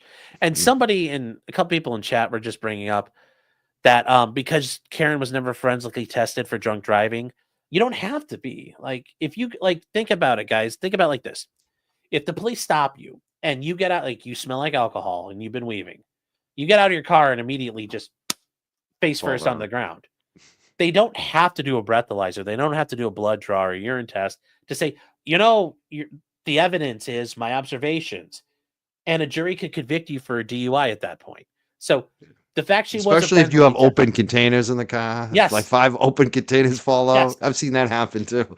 yeah, or it's like the meme. You could hear the bottles rattling around, and Yeah, yeah, and that's why they're bringing up the amount of alcohol she drank, and they're showing it exactly. because you can infer somebody's had if you've had a bunch of drinks that you're intoxicated. And remember, you don't have to be at a point oh eight to get well. At least here in Ohio and other states, you don't have to have a point oh eight to get a DUI. You can get a DUI at a lower level too. It's just at point oh eight, there's a presumption you are Bills. impaired, but you can get Yeah, you can get impaired at a point oh three. I mean, there's no that's not a ultimate thing there, and I think people should understand that. great points. Yeah. Ellen Victoria Olson, no. Says last year watching the leaf blower day of trial made me watch every day of trial after that. I love Sean.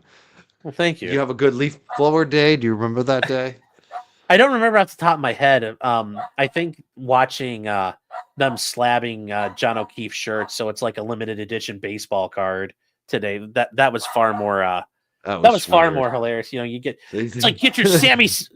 Well, it's like the kids when they get the It's not Pokemon like cards that. graded. It's a It's slab like the now. Hall of Fame Yeah, jersey here. Like we're it's just retiring like, this. what the hell? Oh, that was weird. Waving Caesar's bloody shirt. Mark Anthony did it. Waving a bloody Jesus, shirt around is that's a very, good very point. helpful. That's a good And point. Wow. Are you a history buff? Because that's like a yes, great one to bring up. Wow. yeah. Yeah. Well, and it helps, if you want to be theatrical and knowing Shakespeare a little bit, knowing how to Oh really make yeah. the most of it. The one thing I will say, because people bring up, well, why isn't the sleeves on the sweater all torn up? If you watch the waterfall footage, and I didn't notice this the first time through, John's sleeves are pushed up a bit. And they're not all the way up, but I have a feeling at some point they may have been pushed up more, and that explains why he got attacked and there aren't, marks on the sweaters. Um, but yeah, the leaf blower stuff, in actuality, I don't think the leaf blower was a bad idea. I think it was a creative idea. I don't like the idea of police being creative with things, but short of sitting there with like a an archaeologist brush and you're brushing away the snow, it's not the worst idea in the world as far as just trying to reveal things on a scene. I think it was So great. I yeah, mean, they found glass with it. I think yeah, I go with what Turtle Boy says. It yeah, was the greatest, like, ingenious thing ever yeah, to come up with that, and it just the leaf blower is so good. It just shows like if they found the glass, why didn't they find the plastic? Plastic would probably be closer to the top. I'm assuming because it's yeah. No, lighter I, than I think so glass. too. So I think the leaf blower. I mean, now they're saying, Yeah, oh, it was in a different spot. Like, yeah. but Well, as far as like people were asking me, why aren't there like big scratches through the sleeves of it? Like you could see like big cuts through, and it's like because I don't think that's how it was there. But that's not and how it you're happens right, either. guys. I understand you guys might not know the case. I don't know the case like you guys do. I Yeah, understand that. you know the I've other been thing. I don't live and breathe Karen Yeah, Reed, and I'm you're fully that's willing to fine. admit that. That's totally fine. But you know, too, one of the things about Hmm. the sweater, there were Yeah. some pierce marks. Like Hmm. I'm a dog guy. Basically Yeah. my full time job for the last Hmm. 10 years: dog walking, dog sitting. Well, there you go. It's a little animal, and sometimes a little animal. I don't call myself an animal behaviorist, but I've Yeah. done some of that work. You know, Yeah. I work with dogs, Yeah. and I've been bit. You know, like a lot of Hmm. people have been bit, Yes. and there's different types of bites and attacks and Hmm. scratches. And the most common place to get scratched Yeah. for me is two Yeah. places. One in the Yeah. back, because a lot of times I'll turn if I know the dog's a jumpy. Usually it's a Yeah. friendly dog. You know, some dogs get Yeah. so They're excited when you show fired up. up. They're just like, Yeah. ah. And some of them actually put their claws out, even in friendliness, Hmm. and scratch right here. Like this is, Yeah. I've had been scratched so many times right there, Hmm. just like that. And I've also seen the bites, getting the bites through the shirt, sometimes through the Yeah. arm. And the bites, usually aren't vicious bites. They're just No. little warning bites or they're afraid. Hmm. And it's usually just what you saw in John's shirt is one tooth goes through. Yeah. One tooth just pierces it and Hmm. scratches or gets And it, I could see takes that a little too. bite. That's Yeah. it. Like it's usually not like Yeah. a vicious where they're ripping your clothes off. Like that Yeah. happens obviously, And it but does. then the And if you person's going do to the that, you're hospital. going to go like this. Yeah. There's a reason why the police dummies they throw up their arm Yeah, so the when they're shirt trying to to me, dog. when I saw the little piercings, Yeah. those look like dog bites. Like those look Hmm. like dog Oh, bites that weren't meant to kill you. well, I thought they Do you were. know what I I mean? thought, Like a dog yeah, I that's a thought there little was a scratches excited. though more. But Oh, it yeah, could be it's scratched scratch. too. Yeah. Could absolutely either or. It's all it Hmm. takes is one sharp tooth or one Hmm. sharp nail to pierce it, and that's Yeah. exactly what happens. They usually don't like rip your whole shirt off. Usually it's just Yeah. like one little. You know, Hmm. I've had them. I've Sure. so. And it makes sense. Like I don't think that dog was like that vicious of a dog. Like you know what I mean? Well, I don't know. I kind of get the feeling, given how Yeah. Brian Albert is, I'm sure he tried to get that dog all trained up to be like, oh, it's going to be like a police dog, and I can, Yeah. have it do everything he does. It's weird. That is Yeah. weird. Reed's biter is bigger than Chloe says. Also hoodie and plexiglass. Tom jean pocket. Wrong shoe and evidence bag on Commonwealth Direct. I know, That's right? a big problem. That's a big problem that's going to have to get addressed. And I think that's going to come up on Cross. That's one of the other things they're going to have to explain. Like, so who bagged this up? Did you put it away? Did you check? Who checked all these things? Who handled this? Buchanan's going to have to explain a lot of that. The torn jean pocket, yes. Some people were, bringing up like that's a great fight indicator. You don't normally get your pockets torn unless things are going on, or you had some True. really bad spill or really bad fall. So Yeah, it's yeah, true. Someone grabs it. That's like the hmm first thing you'd probably grab, and yeah. it would rip as a. Sean, is Uh, defense allowed to enhance the waterfall video for clarity and allowed to show that to the jury? They were kind of well, not enhancing, well, enlarging it. I wonder if they can enhance it. What do you think? they can offer it as an exhibit, an enhanced copy, but then you're just going to have to show: is there, do you meet the rules of, is it relevant? Is a prejudicial effect, and the probative value? How do you measure all of that? But yeah, they could try. They could try. I don't know if they're going to do it, but they could try. Certainly. Shanna makes a good point here. Why did they take her blood in the first place? Well, if they're going to treat her at a hospital, they need to know what they're doing with her. So that's why they take your blood. That was done to make sure that if they gave her something, they didn't kill her. and to make sure she didn't have anything like crazy going on in her system. That was done for diagnostic purposes, not for um, forensic purposes of determining her blood alcohol level. So that's why the hospital took her blood. And then that's why they had to then convert the readings, because it wasn't done with the intent of testing her BAC, which hospitals can do. There are some hospitals they will take it and they'll preserve a sample to allow the police then to test it. But in this case, no, they just did it as part of a normal, like if you got in a car accident, they're going to run your blood. Psyching they took her on. They definitely probably Yeah. want to know if she's on any drugs, if she's taking anything that's allergic to Yeah. maybe meds they're giving her at that Yeah. moment. Yeah. There's a lot of reasons why they did it. And then that's nobody's questioning that. And there's no, like, it's a perfectly normal thing that'll happen. Reed's bite is bigger than Chloe says. Do you think the Commonwealth calls BA, Brian Higgins, Matt McCabe, or Tully? They will not call Proctor. We just talked about that. Sort You don't of. need you Do you don't need think to they call will? those guys. No, Matt McCabe, it's not necessary. You know, Brian Higgins, there's a lot you can do with Brian Higgins because Brian Higgins talked a lot during his testimony last year. So they could bring up all the things like, well, did you have a phone? Yeah. What did you do with that phone? And then if he says, I don't remember, then you could go back through and say, isn't it true in the last hearing, you snapped it up and threw it away and went to Army Base A, Guard Base B, and did all that. They could do a lot with Brian Higgins. Brian Albert, I don't like Brian Albert was kind of a smooth operator as far as things went the last time. So I don't know if you're really going to get anything out of him. Because remember, you're trying to get Kieran Reed out of this. You're not trying to do the whole orchestration of the murder. And also the other parties, the other first responders who showed up said we weren't running sirens because there was no traffic. So they've offered a plausible explanation and a plausible reason why he didn't hear anything. And I don't think fighting over that's going to get you anywhere if you're Alan Jackson. I think they need to focus on other topics.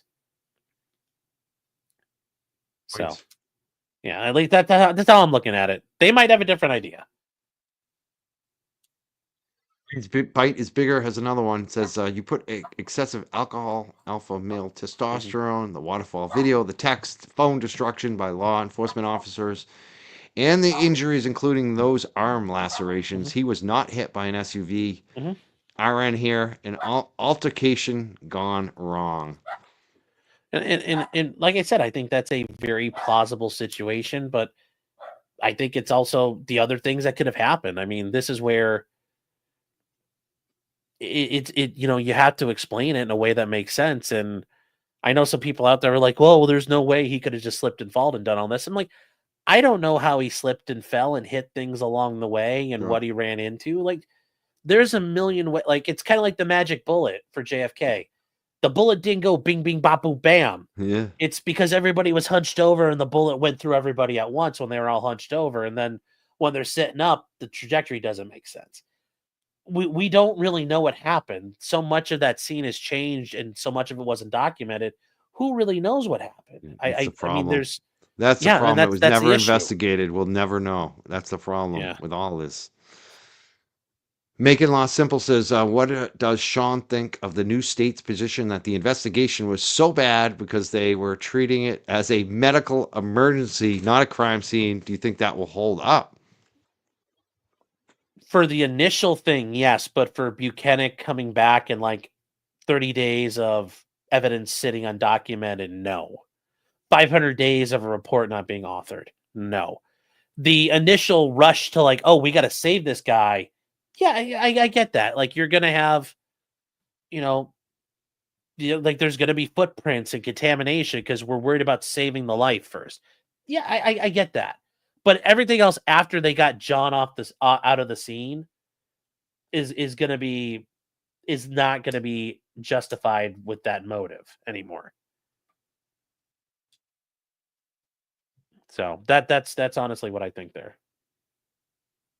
Meatball, again, comes back. I Mhm. think it's easier to put a fight into context when you understand Brian Albert has beat the poo poo out of several coworkers, two of which are on witness list. The thing is, though, that's never come up in court yet. you know, Yeah, and so and I far for don't know. me, yeah, Yeah. and so far for even me, who's like all over this shit forever, Mhm. the only thing I've ever heard about this stuff is stuff that Sean was saying, but you never see any actual like real documentation or actually Mhm. these people speaking out. So I have no idea if any of that shit's ever really happened. I don't know. I mean, I've Well, never. Go ahead, and even if it Sean. is, you guys have to meet the bar of, is it relevant? Okay, so that and relevancy and missability, I explained it. And it took me a while to come up with this, but it's like going to the club. Relevancy and admissibility. Is it relevant? Okay, and then is it more? Does it more likely than not prove or disprove a fact in the case that's material or consequential? That's your first issue. The second one is the probative effect outweigh the prejudicial value? That's like getting past the rope at a nightclub and now you're in there trying to pick up chicks. And that you're convincing the jury and that's you picking up chicks. So you've got to get through the door with that evidence, and I don't know how you get through it necessarily with it at this point. I'm sure that, you know, Karen's team knows about it, but it's like, what can we do with it? And then how do we use it? Because even if you get it in, you now have to use it in a way that makes an effect. Best So, evidence we've ever seen against Brian Albert being mhm. what towards what my Meatball is Yeah. suggesting Yeah. is that video that they showed where Oh, yeah, he's where he's wrestling. I yeah, mean, that I'm a was wrestler. I grew up wrestling. yeah, I did college, high school wrestling, a whole 9 yards. And sometimes if I see one of my boys that was on the wrestling yeah, team, we might do that. We might kind of do yeah, that at a yeah, restaurant or something if we yeah, haven't you're seen gonna each you're other. gonna you're gonna But grapple up, I that would could happen. never get behind them and do this. That was just weird, like doing the bear Yeah, hug from behind. Like I thought that was weird, man. Like yeah, I think the average person kind of will think that they were trying to get each other up for something. So I think that's actually the best mhm. they Oh, have, like so far yeah, in and court that we've seen. yeah, no, and I said it though, yeah, you got some guys who are drinking and they're kinda, like, all getting like, there's a couple of silverbacks sitting there, and they're all drinking and getting aggressive, and, I mentioned this, so through law school, I worked at Fed, and some of you are gonna be like, "You're really" I wasn't as fat back in law school, but I worked at FedEx, and I worked at one of the package handling, facilities, so we worked at night, and, a lot of people were there, it was a job in between jobs. Well, at one point, these guys were sitting out there, they were buddies, and they're sitting out there like, they were screwing around, like, shadow boxing a little bit. Well, the problem is when you do that, It's serious. guess what happens? Somebody accidentally goes, and okay, well now it's on. Yeah. Or when you're wrestling, and you know this too, if you're messing around, eventually it can go very quickly from, oh, we're just playing around, to like, now you're going at it full tilt, and somebody gets hurt because you're not doing it in the right setting.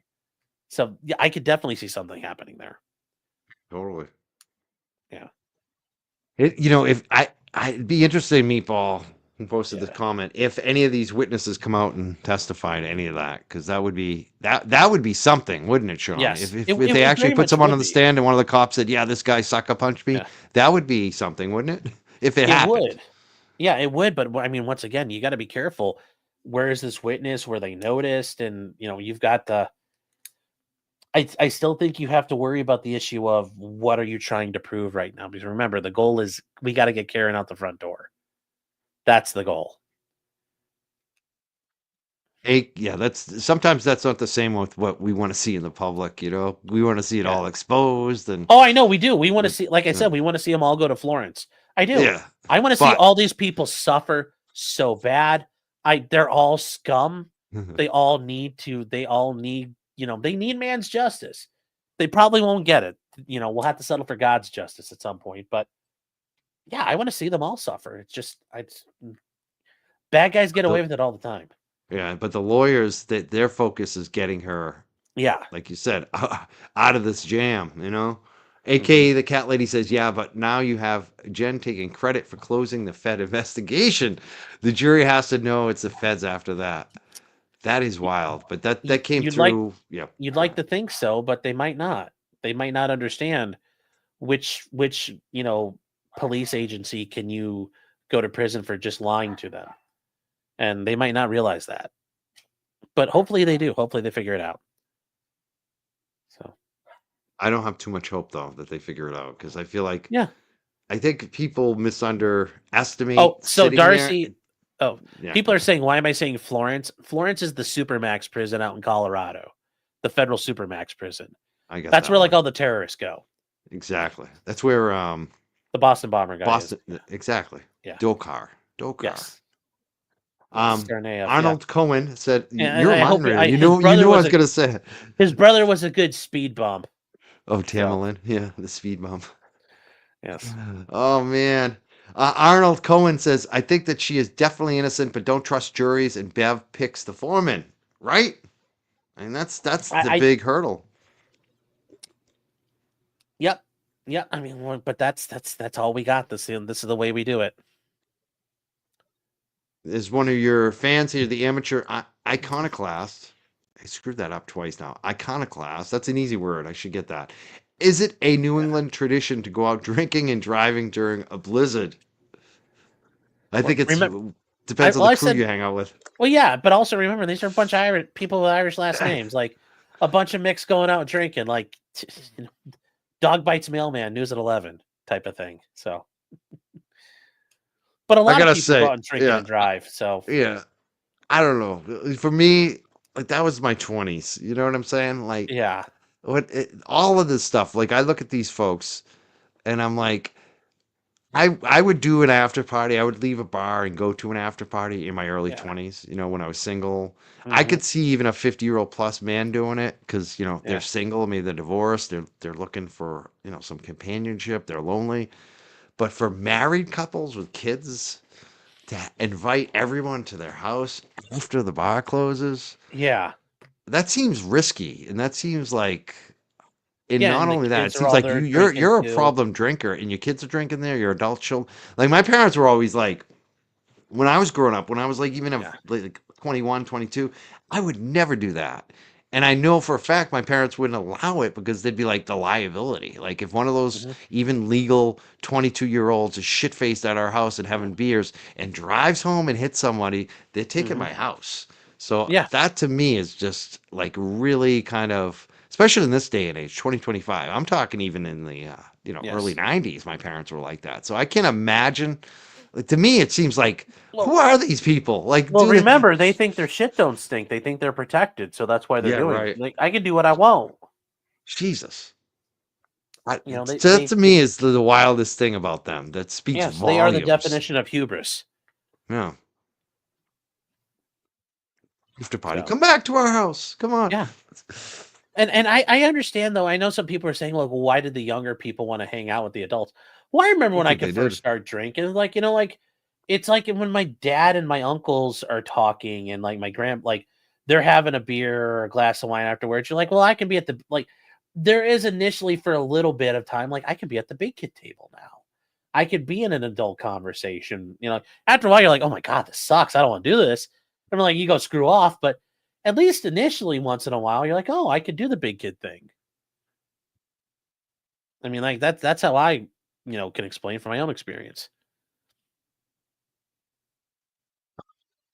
It's frustrating that a lot of people in the court TV, Facebook that think Karen is guilty only based upon her looks and facial expressions in court. They think she looks like an entitled witch. I mean, this is exactly what I'm talking about. Why people shouldn't be giving Sean so much trouble about Yeah, saying she might be found guilty. Because I mean, we're all watching this, aren't we? Aren't we yeah. watching these types of people that we know that just judge based on things like Well, looks? we all do though. I know. We all judge a book by its cover. We Yeah, all judge, food at a restaurant by, ooh, does that look good? Does that sound good? If there's pictures, do I want to eat that? Does that pleasure my eyes? Does that get my attention? And it's sales too. At the end of the day, it's still sales. it is. You have to like. I understand it's probably difficult for Karen, but Karen needs to act like a freaking statue. That's the best thing because yes, if she acts one way, oh, she's guilty. If she acts another way, she's guilty. Yes, and she's talked about that. But you really have to make sure because the trial I had this past week, we were kind of toast based on the evidence, but my guy wanted to go to trial, so we went to trial. I talked to the jury afterward, and they said from the moment they walked in, he carried himself like he was an asshole. Well, great. Now I have to work on that issue. Now I have to overcome the fact the jury just thinks he's an asshole. So you're starting even lower. Like you're that much farther behind now. Like the prosecutor is that much more of a head start because you're looking like an asshole. You're looking like a scumbag. You know, it's all important. Everything in a trial is critical because everything is judged. And maybe you're lucky and they don't judge it. Okay, but maybe you're unlucky and they do judge it. Maybe you're really unlucky and they judge the crap out of it. That sometimes that's enough. Sometimes they say, just looking at your guy, I thought he was guilty. The way he acted, he was guilty. Well, there you go. Like you have to be very, very, very careful. So it can make or break it. So Joe Sampson says, "Great show today. Do you think the video of Karen hitting John's car will make a difference to the jury? The video of Karen hitting John's car will make a difference to the jury?" Question mark. I think so, but I think that that's just going to be more of it's going to have to get wrapped up at the end for closing. Also, the other thing too is Karen has to quit talking after court. She's got to stop. She's got to stop. I understand that they're doing whatever they're doing here, but they really have to stop. It's not. You are not going to help anything. You're not going to help anything because the people already think you did it. The people who don't think you did it, don't think you did it. This is not the point for her to be doing this. Especially knowing the fact that if she's found not guilty, mm-hmm. she's gonna have a lifetime. She's gonna have a lifetime, Yeah. So I know it's hard for her, and she can talk later. Yeah. Yeah. And here's the thing: hard. all it takes for one just to misspeak. Because let's say she says I'm not guilty. Okay, but let's say she actually says I'm guilty. You know what Hank's doing? Bam, playing that the next fucking day. Like Karen has to be 100%, 100% right and 100% perfect all the time. Hank can flub it along and get through it. But if Karen missteps, even if it's a misstep that doesn't sound bad, Hank's going to run with it. So you got to be like pitch perfect every time. And that's impossible to do. She really needs to stop doing this every day. Jen's Gifted Couch said, "What does Sean think about Hank not calling the medical examiner that did the autopsy?" This is a big one. Well, he hasn't done it yet, but I agree. It's gonna look bad because it's one thing not to calling Proctor. You can say, okay, well, he got fired, and we don't. Hank could say we don't trust him. Excuse me, and he might make that argument, but Squirty Bellows never been disciplined. She was never fired. Nothing like that. I think they're going to have a very, very tough time explaining why they didn't call her because Alan Jackson's going to call her. And then what's going to happen with that? I mean, Hank's going to have to explain what he did or didn't do. Normally, prosecutors never do that. Why we didn't call this person or that person because you're getting into the weeds. But Hank's going to have to explain to the jury why he did what he did. He better have a good reason. Or the jury's going to say, well, what the hell? Because they're even going to smell a rat at that point.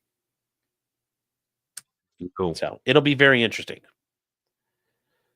I'm sorry. I was getting interrupted. The girlfriend brought the dog back down. Yes. Now he's in his element. He's not in his kennel. Yes. He's raising hell. That's good. Nobody says check out the new Smash JT lawsuit update. Do you know that's a lawsuit I've been covering. I heard there's been a new complaint filed, but no, I have not seen it yet. But I will work on that. Thank you, nobody. Charm Free says, sorry if this has been covered. Did we see Yuri read a report later identified as authored by himself, Ricky D interview, that he had no knowledge of until AJ presented it to him? Is that what happened? Yeah, that's the way I understood it. There's a bunch of issues here. Well, who wrote this, who did what. And I think there's going to be more of that on Monday. Like, okay, well, let's go through the people who were involved in the homicide squad. Was it you? Was it DeChico? This Detective Kapowski guy. That's a name I don't. And you guys, since you guys know this lore hardcore, is that a name you guys were familiar with before? I'm not sure. Is it No, I Or don't think it so. was some Polish name. Yeah. Something ski. Unless you're talking about the guy at Canton Police that had the files. Is that what No, no, you're not no, talking not about that that guy. Sullivan? No, okay. Because when Alan Jackson was going through things with Buchanan, he said, "Okay, well, let's go through the four detectives. There was DeChico, there was Proctor, there was you, and then there was this Kapowski or something Polish. He was one of the MSP guys. That's a name I never heard before, and I looked, and he's not on any of the witness list. So it was very interesting to hear. There's more information coming out this time. Yeah, Kowalski or Kapowski. Kowalski. Someone said Kowalski or Yeah, something. Yeah. something. It very Polish, which that's the reason why it stood out because you know, not a whole lot of Polacks running around Boston, really. If it was in Cleveland, it would make a lot more sense. All So right. Yeah, that's not a name I've heard. okay. Oh, Krakowski, that might be it. Yeah. Ian Thomas asked, "Do you think the jury being younger than last time will be less judgmental about the alcohol?" Maybe. The problem is now drunk driving is such like a no topic Exactly. that it's a lot different than it used to be. And MAD has been very effective at what they do.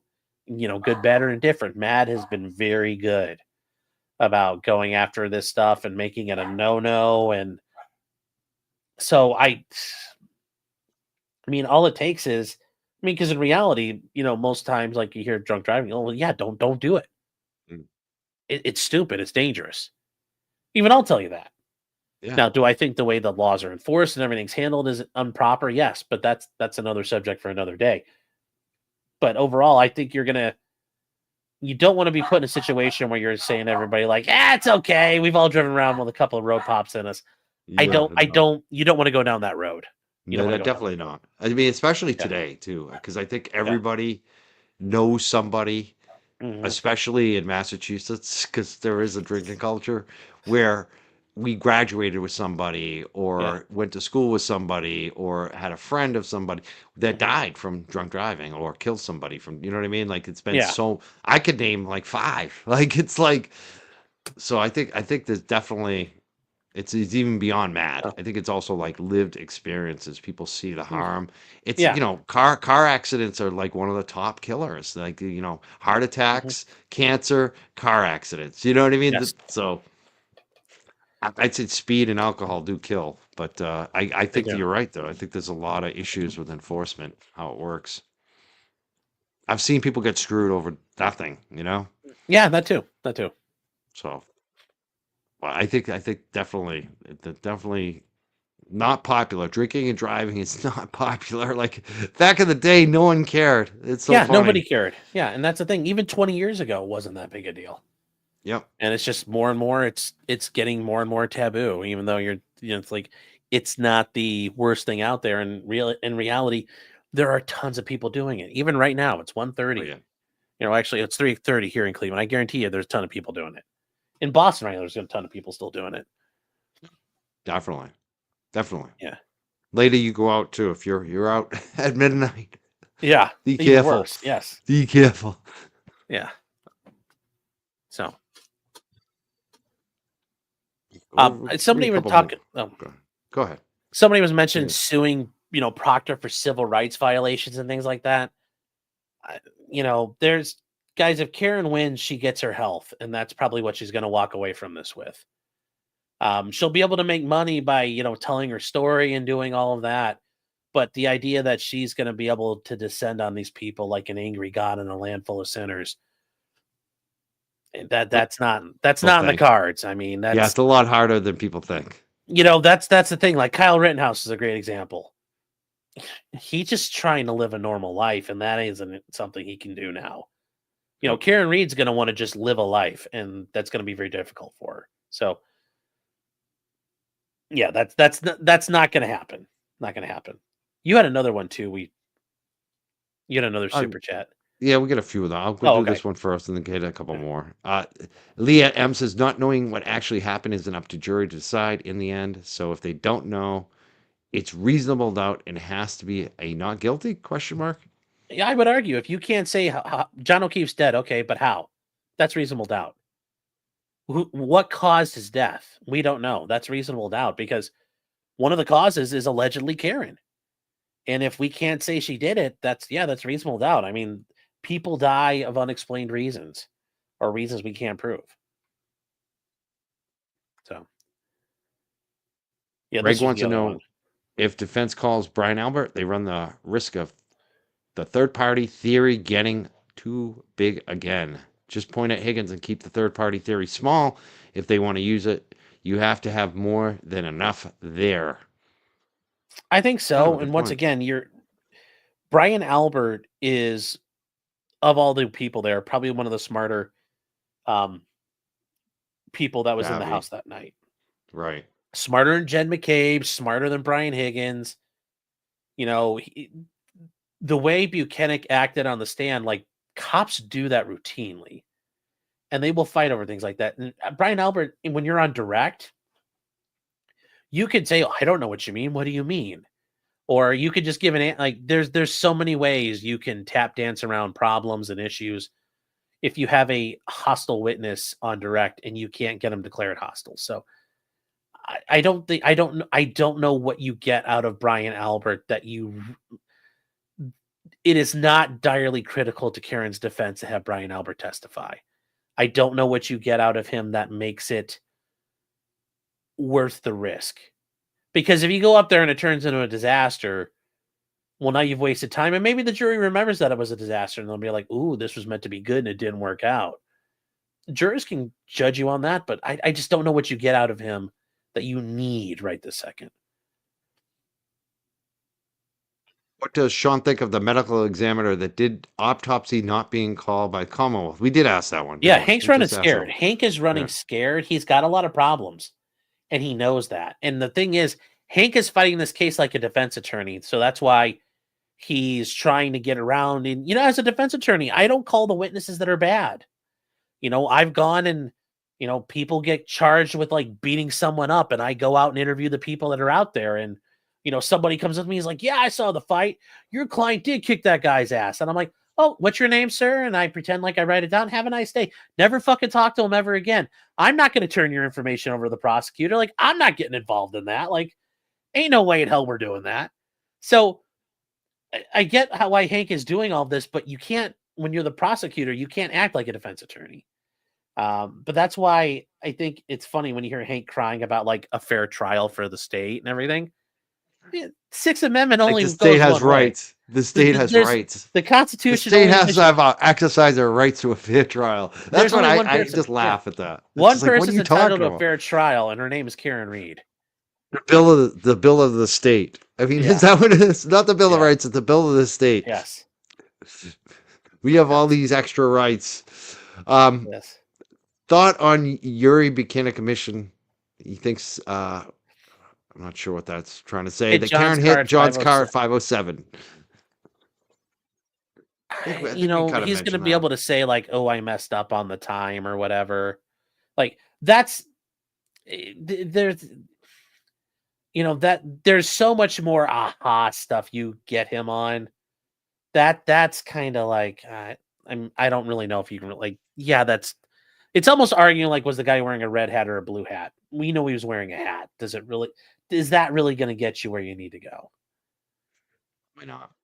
Eh, So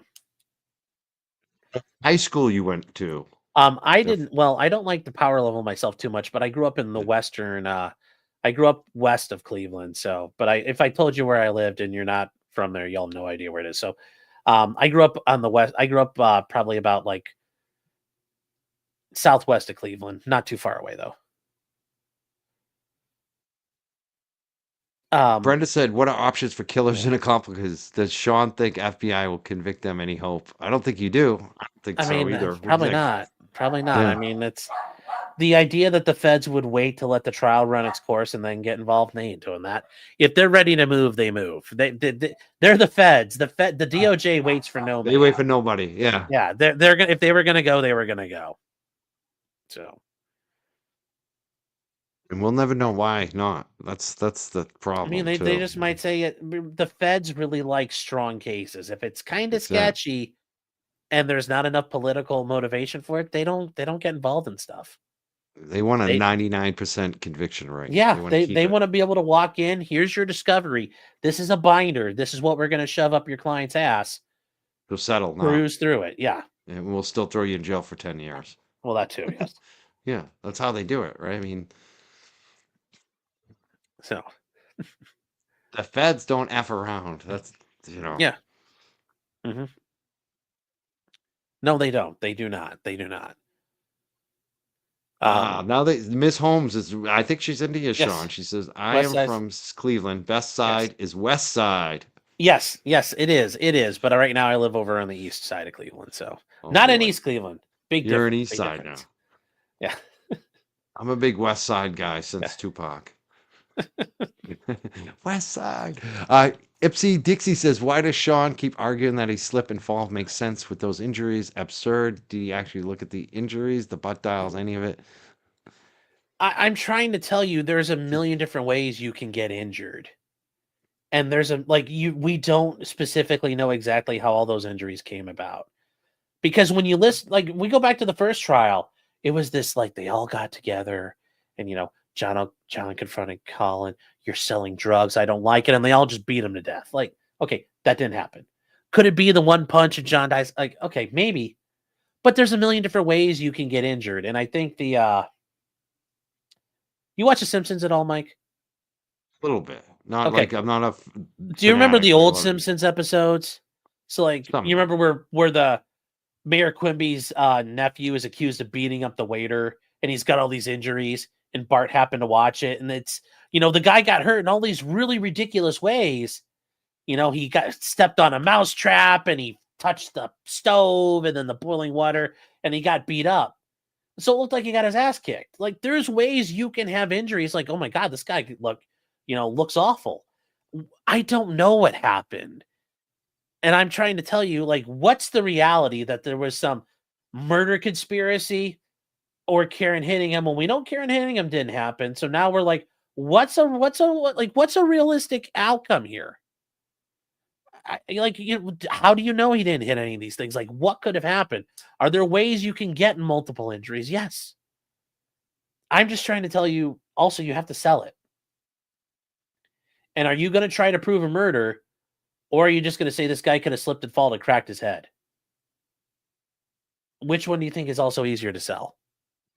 I'm Yeah. still struggling with the whole. I mean, they could turn around and do what it seems like maybe the McAlberts were angling for and say, John fell and Lucky hit him with the plow. That's how he gets the gash of the head. All That's this what I stuff always could have saw. happened. Yeah. The gash of the head could have been a Yeah. plow. I mean, I There- don't think that. I obviously think one way. I think it was, ego, rage, alcohol. Sure. But I'm not trying to prove it. And I I feel I like don't have to a prove lot it. of people get so caught up in their theories.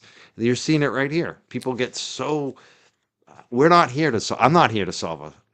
Yeah. I'm not. I'm just here to defend the truth, which is the truth is that we know Karen didn't do it. I think that's and that's the most important thing.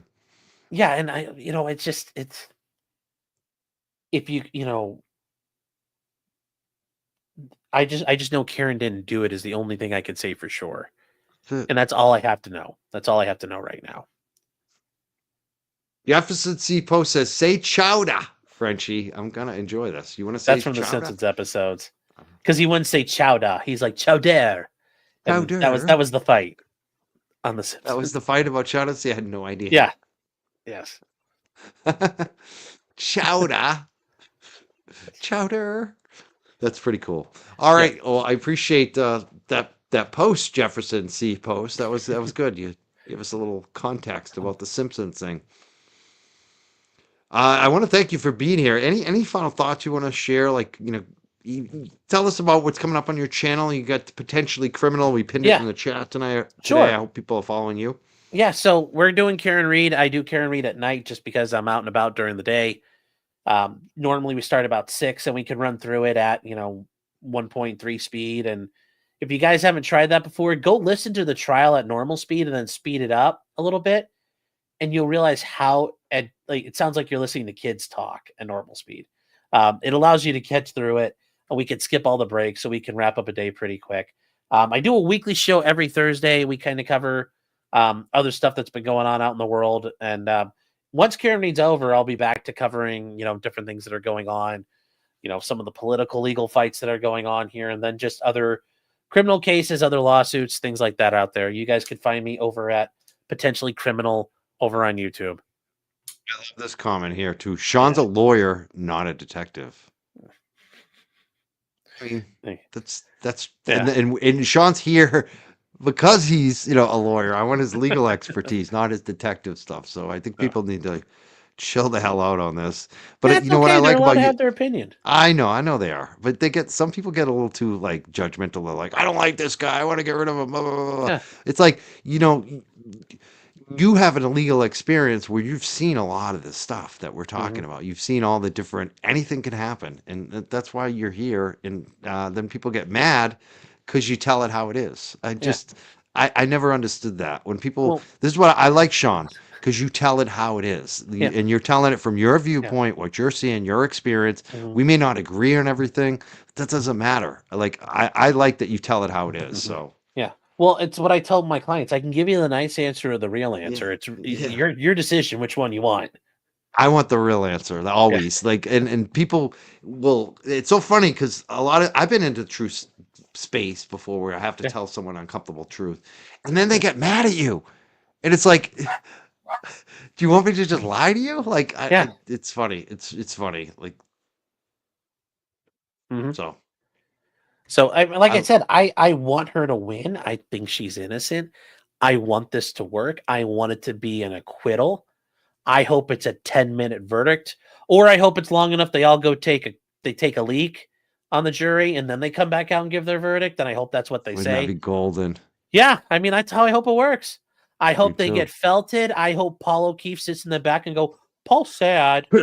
Paul not like Karen no more.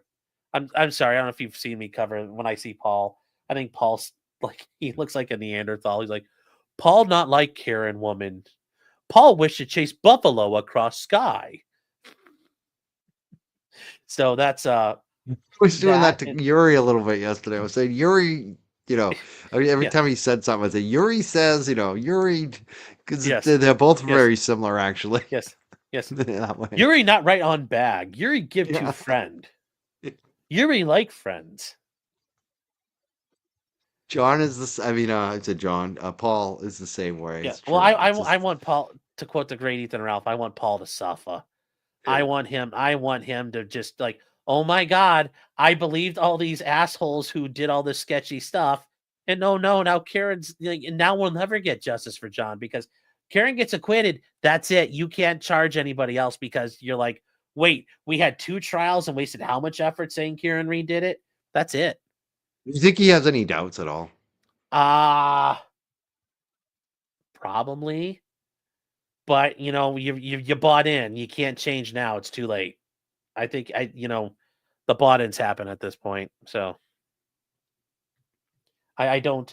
There's no way out now. It's too late. He put all his money in Karen stocks, and those Karen stocks have to go.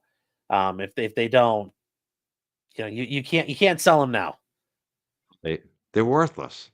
Yeah, penny stocks now. Yeah, but you got to hold on to them. Hopefully, the IPO works. You never know. Yeah. Yeah, I do think it's funny Paul got put in timeout. Yeah, what's up with that? Do you think the jury? People are speculating the jury complained. Which I bet they were because he just sits there the whole time. Like, get a fucking life, man. They're the jury. But that does happen. Jurors don't, they are very. Jurors are normies, and that's the other big thing I want to say before. I know we're probably wrapping up here. That's a good point. These jurors don't know what we know. Like, I know you guys know this. I know you live there. You live in the area, and most people, you know what they're doing every day? Taking their kids to soccer practice, cooking dinner. Like they could give 2 shits about this. They got life they're worrying about. I mean, the more higher profile things are, it helps. But most people are normies. That's why they're called normies, because they're normal. We're not. We are the exception. We're abnormal. Yeah, we are. Yes, we are the exception. We know all this stuff. Yeah. Whatever it is, you might know. There's a reason why they're called normies, because they're the normal people. They're the normal ones. They don't know about us. They don't live and breathe this stuff. And This is for a lot of people. This is our hobby. yeah. It's an interest we have. And it's good that truth and justice are something that we want to have as a hobby. But for some other people, it's like the guy might be like, I carve ducks out of wood, or I build ships in a bottle, or I don't really have time for hobbies because I work all the time, or whatever. Most people. Yeah, most people. Most people are just Yeah, working so hard they don't have time. most They're people just trying don't to care. spend Like, time with family. yeah, That's it. they're Family, like, work. That's it. And they're like, like normies usually don't think mhm, outside the box. So mhm, normies, like normal people who aren't like exposed to all of what's going on here and all the details of it, like we are, they yeah, just think this isn't normal. This isn't it. And you'd think that'd be good for Karen, but they think it's not normal that something like this would happen to frame Karen, so therefore she must be guilty. Like yes, that's like what a lot of normies are going to come back to. It's just that yeah. They're this like, no, isn't she's not. normally how things go, what Yeah, Karen's team is saying, so therefore it must be just BS. hmm The cops aren't really like this. Cops, there's checks and yeah. balances. There's Officer, I media. know Officer Joe. Officer Joe's a Yeah. great guy. The cops are never bad. They're never wrong. This isn't That's cops normally don't act like that. Like yeah, that's what a normie does, right? They yeah. think inside the box. They're just one bad apple, and or Yeah. it's just one poison M&M And in the bowl. they took care of Proctor. He got Yeah, fired. they fired the bad guy, and the bad guy Yeah. got disciplined, and Now everything's yeah, fine. that's the That's other what thing we're you up have to remember. against. That's why it's 50%. hmm You're saying that she gets. Oh, that's Yeah, I mean brutal. that's And you that's think the that's thing. good odds. And in this case, you think it's like in terms of She's got a usually very most solid people don't have a 50%. 50%. Most people don't get a 50% chance of being found innocent Yes. for a murder trial. hmm Yeah, and most people, it's just any sort of trial. The Yeah. odds are against you. And Once- I think the best you can ever narrow it down to is 50-50. So Well, I'm glad you said you're this tonight too. unbelievable. It's great that you kind of even for me because I'm dealing with some BS right now and it's just funny. Some Mhm. folks don't seem to get that Yeah, a lot of this is just a crapshoot when you throw the dice down. You know yeah, who's on the jury, who's deciding, who's the judge. You know. yeah, yeah. Well, I think That's yeah. yeah. We just don't know. We just we don't know these jurors. We don't know who they are. We know a little bit, but not a lot. Cam says thanks for not hosting an echo chamber.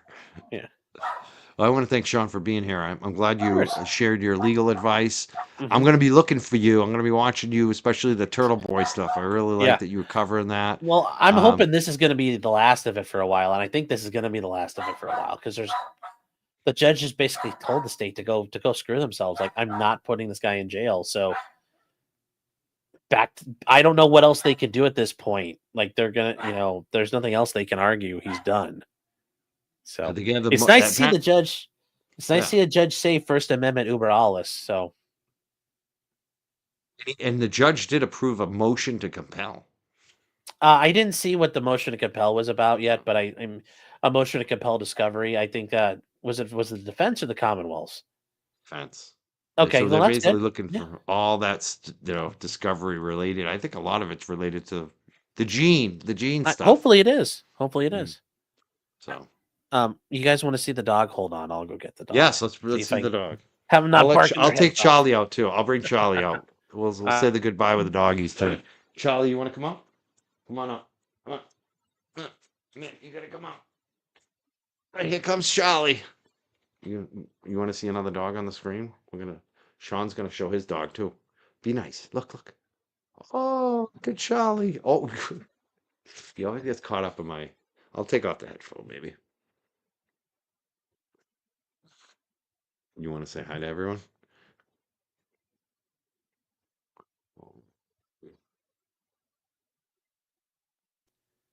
Okay, here we go. This is the Here we mythical go. Clyde.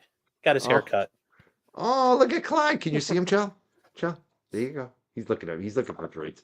Oh, there he goes. Oh God, he's gonna. Oh, you see, Clyde's much more chill than Charlie. Yes. You'd Clyde, think Clyde's a, Charlie's a puppy, but he's not. no, Clyde here is. They think he was 5 at the time we got him. We've had him for 2 years now, so he's getting Oh, a he's little cute. older. Oh, I love him. Shih Tzus are usually kind of cool and aloof a little bit. Yeah. Yeah. They like people, though.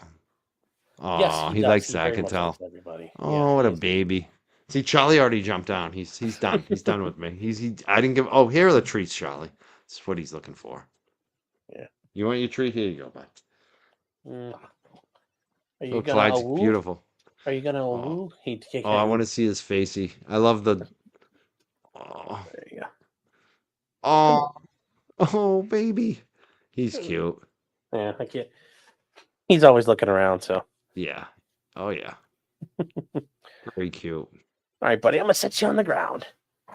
Yeah, he's had a Someone said couple of. someone said you give weed treats. What's going Yeah, on there? yeah. There's CBD CBD or something? treats. Yeah, yep. Ah, those are Yeah, good. it's Naturavet. You can find them on Amazon. They're really good. Like we give them to him for thunderstorms and just generally when Oh, he's having chill. anxiety. They do Definitely. really well, and you can't Oh, yeah. overdose on them because it's all Nope. natural. So Yeah. Yeah. Yeah. I recommend it too for yeah, dogs, especially anxiety. dog I'm a would big cannabis guy. I don't know if you knew that, but Oh, that's no, probably why. I don't think I remember hearing that, but no, I think Yeah. it's got a lot of Yeah. benefits. It's got a lot of Oh, benefits. yeah. I'm an old athlete, wrestler, had cancer. I use it multiple health issues, and it's helped me. It's helped me keep me off stronger stuff. You know what I mean? Yeah. So Oh no, very true. It's always good for that. definitely. And it's You guys nice. are, I mean, if you know, some people, it's not nice. I gotta say, like for cannabis, I always say this: to each their own. Some people can handle it, and it's no issue, and some people are like, I can't deal with that. It makes me anxious. It makes me anxiety prone. hmm But for me, I've never had an issue with it. I always get like a pleasant feeling from it. You know what I mean? hmm So, Yeah. so Yeah, never did it for me, but I understand. It's like it definitely does it for a lot of people. So yeah, and that's what it's. I think it's like alcohol too. Like some people just can't drink at all. You know, you hmm like one yes. drink. So if you're like that with cannabis, stay away. You know, like it's like peanuts. Some people, I don't want to outlaw peanuts, but some people, Yeah. you keep the peanuts away from them. They have an Yes. allergy. You know, Yes. Very true. that's it. Well, now that we've discussed everything, we did dogs, we got Yes. cannabis, we've done Karen Reed, we've done Turtle Boy. This is it. This is the final goodbye. I want to thank you so much for being here, Sean. This is not Mhm. unusual for my show. I tend to say goodbye like 15 times. My audience knows all about that. I have trouble landing the plane too. Don't worry. It's probably because all the weed I smoke. No. I want to thank you so much for being here tonight. Today, I keep saying tonight because I'm used to the night shows. Me too. Me too. It's a little weird Yeah, being 1:30, but I like it it. is. I like it though. Now Yeah. we get the rest of the night. We can party and hang out with the family. Yeah. What are you gonna do? You got anything going on tonight? Yeah, I actually because I'm a nerd at heart, like I do like model airplanes, stuff like that. Oh, cool. Be working tonight on that a little bit. We'll probably do it earlier because I know a lot of people want to watch it earlier in the day. So normally I wait till later at night, but I'll be working on that tonight, probably around 6 or 7.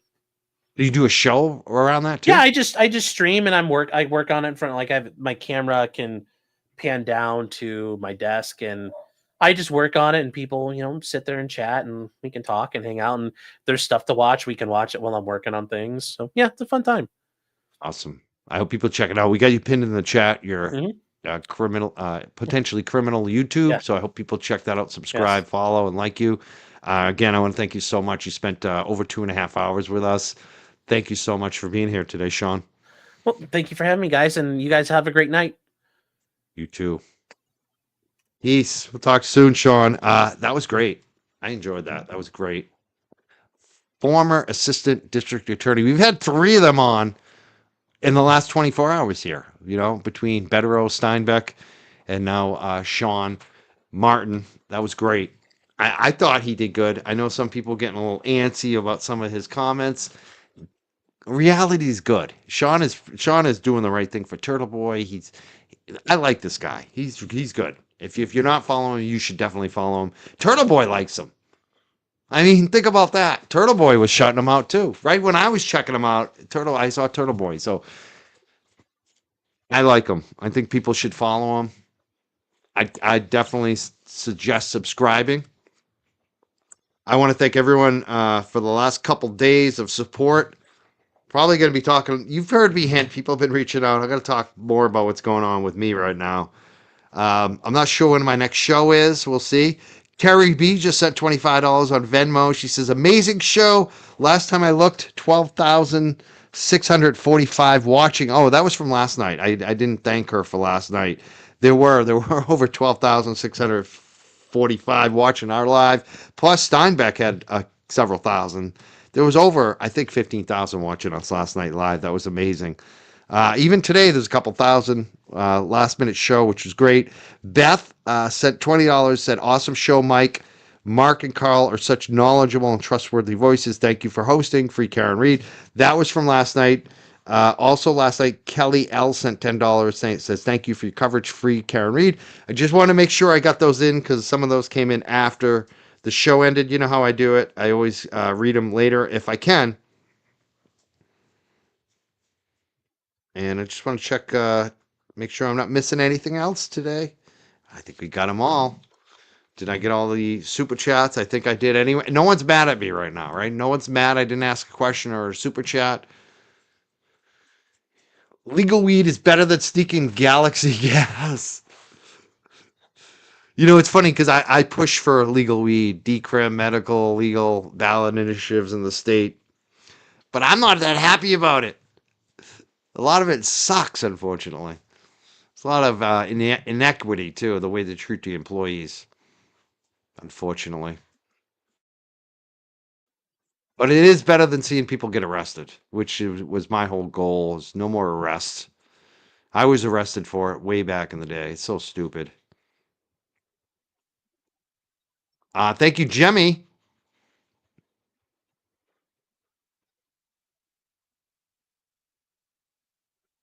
John Spicy Chat is here. We are spicy because Clyde says we must be spicy. That's the thing. I'm glad today, too. I saw a lot of Sean's supporters and followers in the chat, a lot of new names I haven't seen before. So if you like what I do as well, the show, please like and subscribe, especially if it's your first time here. Check us out. We have a lot of great attorneys on the show. You should know if I like Sean, you're probably going to like this channel too. Yeah, I think Sean is great. I saw, it's funny too. Like, as creators, we always notice the one person. I don't think Sean gives a shit. That's what is so good about Sean is he's a professional. He doesn't care what people say. I can tell. But me as a creator, I was just reading some of the comments, and a couple people were getting mad, and it's like I just got to push back on it because the guy comes on 2.5 hours for free, talks to us about Karen Reed and Aiden Carney, and people are getting shitty with him because they don't agree with everything he has to say. It's like he's got an experience that's different than yours and what it involves in prosecuting people and defending them. I like to listen to these experts, especially about the legal stuff about what could happen in court because they've been there. The Betteros, the Steinbecks, and the Sean Martin. They've been there with clients. They've been there. So, and they don't always agree. Like you could tell he has a different kind of viewpoint than Betterow, for instance, or even Steinbeck. And I think all three of these guys that we just had on over the last 24 hours, I think they're all phenomenal. I like them all. So I'm not sure when I'm going to be back. I'm definitely, I think, taking tomorrow night off. I might do just Brit tomorrow. Brit Happens tomorrow. She has a show. I think I'm doing maybe a guest spot on Brit Happens on Mother's Day tomorrow night, maybe. Not sure of the time. But I'm keeping things open right now. We'll see what happens. I'm hoping to enjoy Mother's Day with some family. But we'll see what happens. You know me. There's always going to be another good show coming up. I'm not planning things too much ahead of time like I was maybe a couple weeks ago because there's a lot happening that I have to deal with. And it's just easier that way. I just barely made this show today. I was so psyched to do the show and I was late today. That never happens. I'm never late. And I was late today. That's just another sign that I just have to ease up a little bit right now. Yeah. To form an opinion, you should listen to all points of view and you should consider all points of view. And that's what I like about Sean. He's not being too committed to anything, especially on things that really aren't that important. Like he's not. Sean isn't there to solve a crime. Sean is to tell you what's likely to happen in court, what we're looking at, what's good legal strategy, um, and most important, he thinks she's innocent. You know, and he's focusing on the legal aspect. Yeah, it's exact. That's a great comment, KR M944, and why I like to have him on the show. You know, I'm not having him to tell us about the social media, the rumor stuff, or any of the investigation. He's here on the legal aspect, and everything he said was on point. I definitely have him back again. Aw, thank you, Life Sabit. Says Uncle Mike is my cup of tea. I hope all is well, Mike. It's mostly there's some BS going on, but I made a move today that I'm happy about. That's all I'll say about it right now. Thank you, Aaron. I'm glad I could have him on. I'm glad Sean would come on the show today.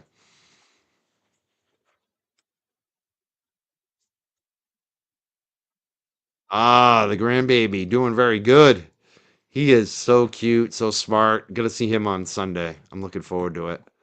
I go basically every Sunday. That's a reason why I never get to the standouts. We have like a standing. I have a conflict between the grandbaby and the standouts, and unfortunately, the standouts have been losing. I want to go to the standouts, but it's kind of my time to see the grandbaby. Aw, we like coffee, coffee and sugar. I would say I like my coffee black though. I'd say like coffee and cannabis. That's my favorite. Coffee and cannabis or coffee and a donut. Gotta have something or coffee and fresh air on the back deck. That's why I like to sit, drink my coffee. Yeah. All right, I'm out of here. I've been saying that for a while. It's time to go. I am redirecting to Mazda Media. I think his show may already be over because we went long. He did a fundraiser today. It could still be going on. Even if it's not, check it out. And if you can kick down to Mazda Media, his fundraiser. He's doing a fundraiser for Free Karen Reid. And it's not really kicking down to Mazda Media. Always on his fundraisers, he's asking you to contribute directly to Free Karen Reid fundraiser. So definitely check that out if you can. We're going to redirect there right now. Have a great rest of your weekend. Happy Mother's Day, everyone. Especially all the moms and the daughters out there. I hope you have a good Mother's Day. And the grandmas, probably some great grandmas out there too. Happy Mother's Day to you all. Yeah, go check out Mazza, even if it's over. See if you can kick down, join his donation drive to Karen Reid today too. I'll see you soon, everybody. Peace out. Thank you. Thank you, Sean.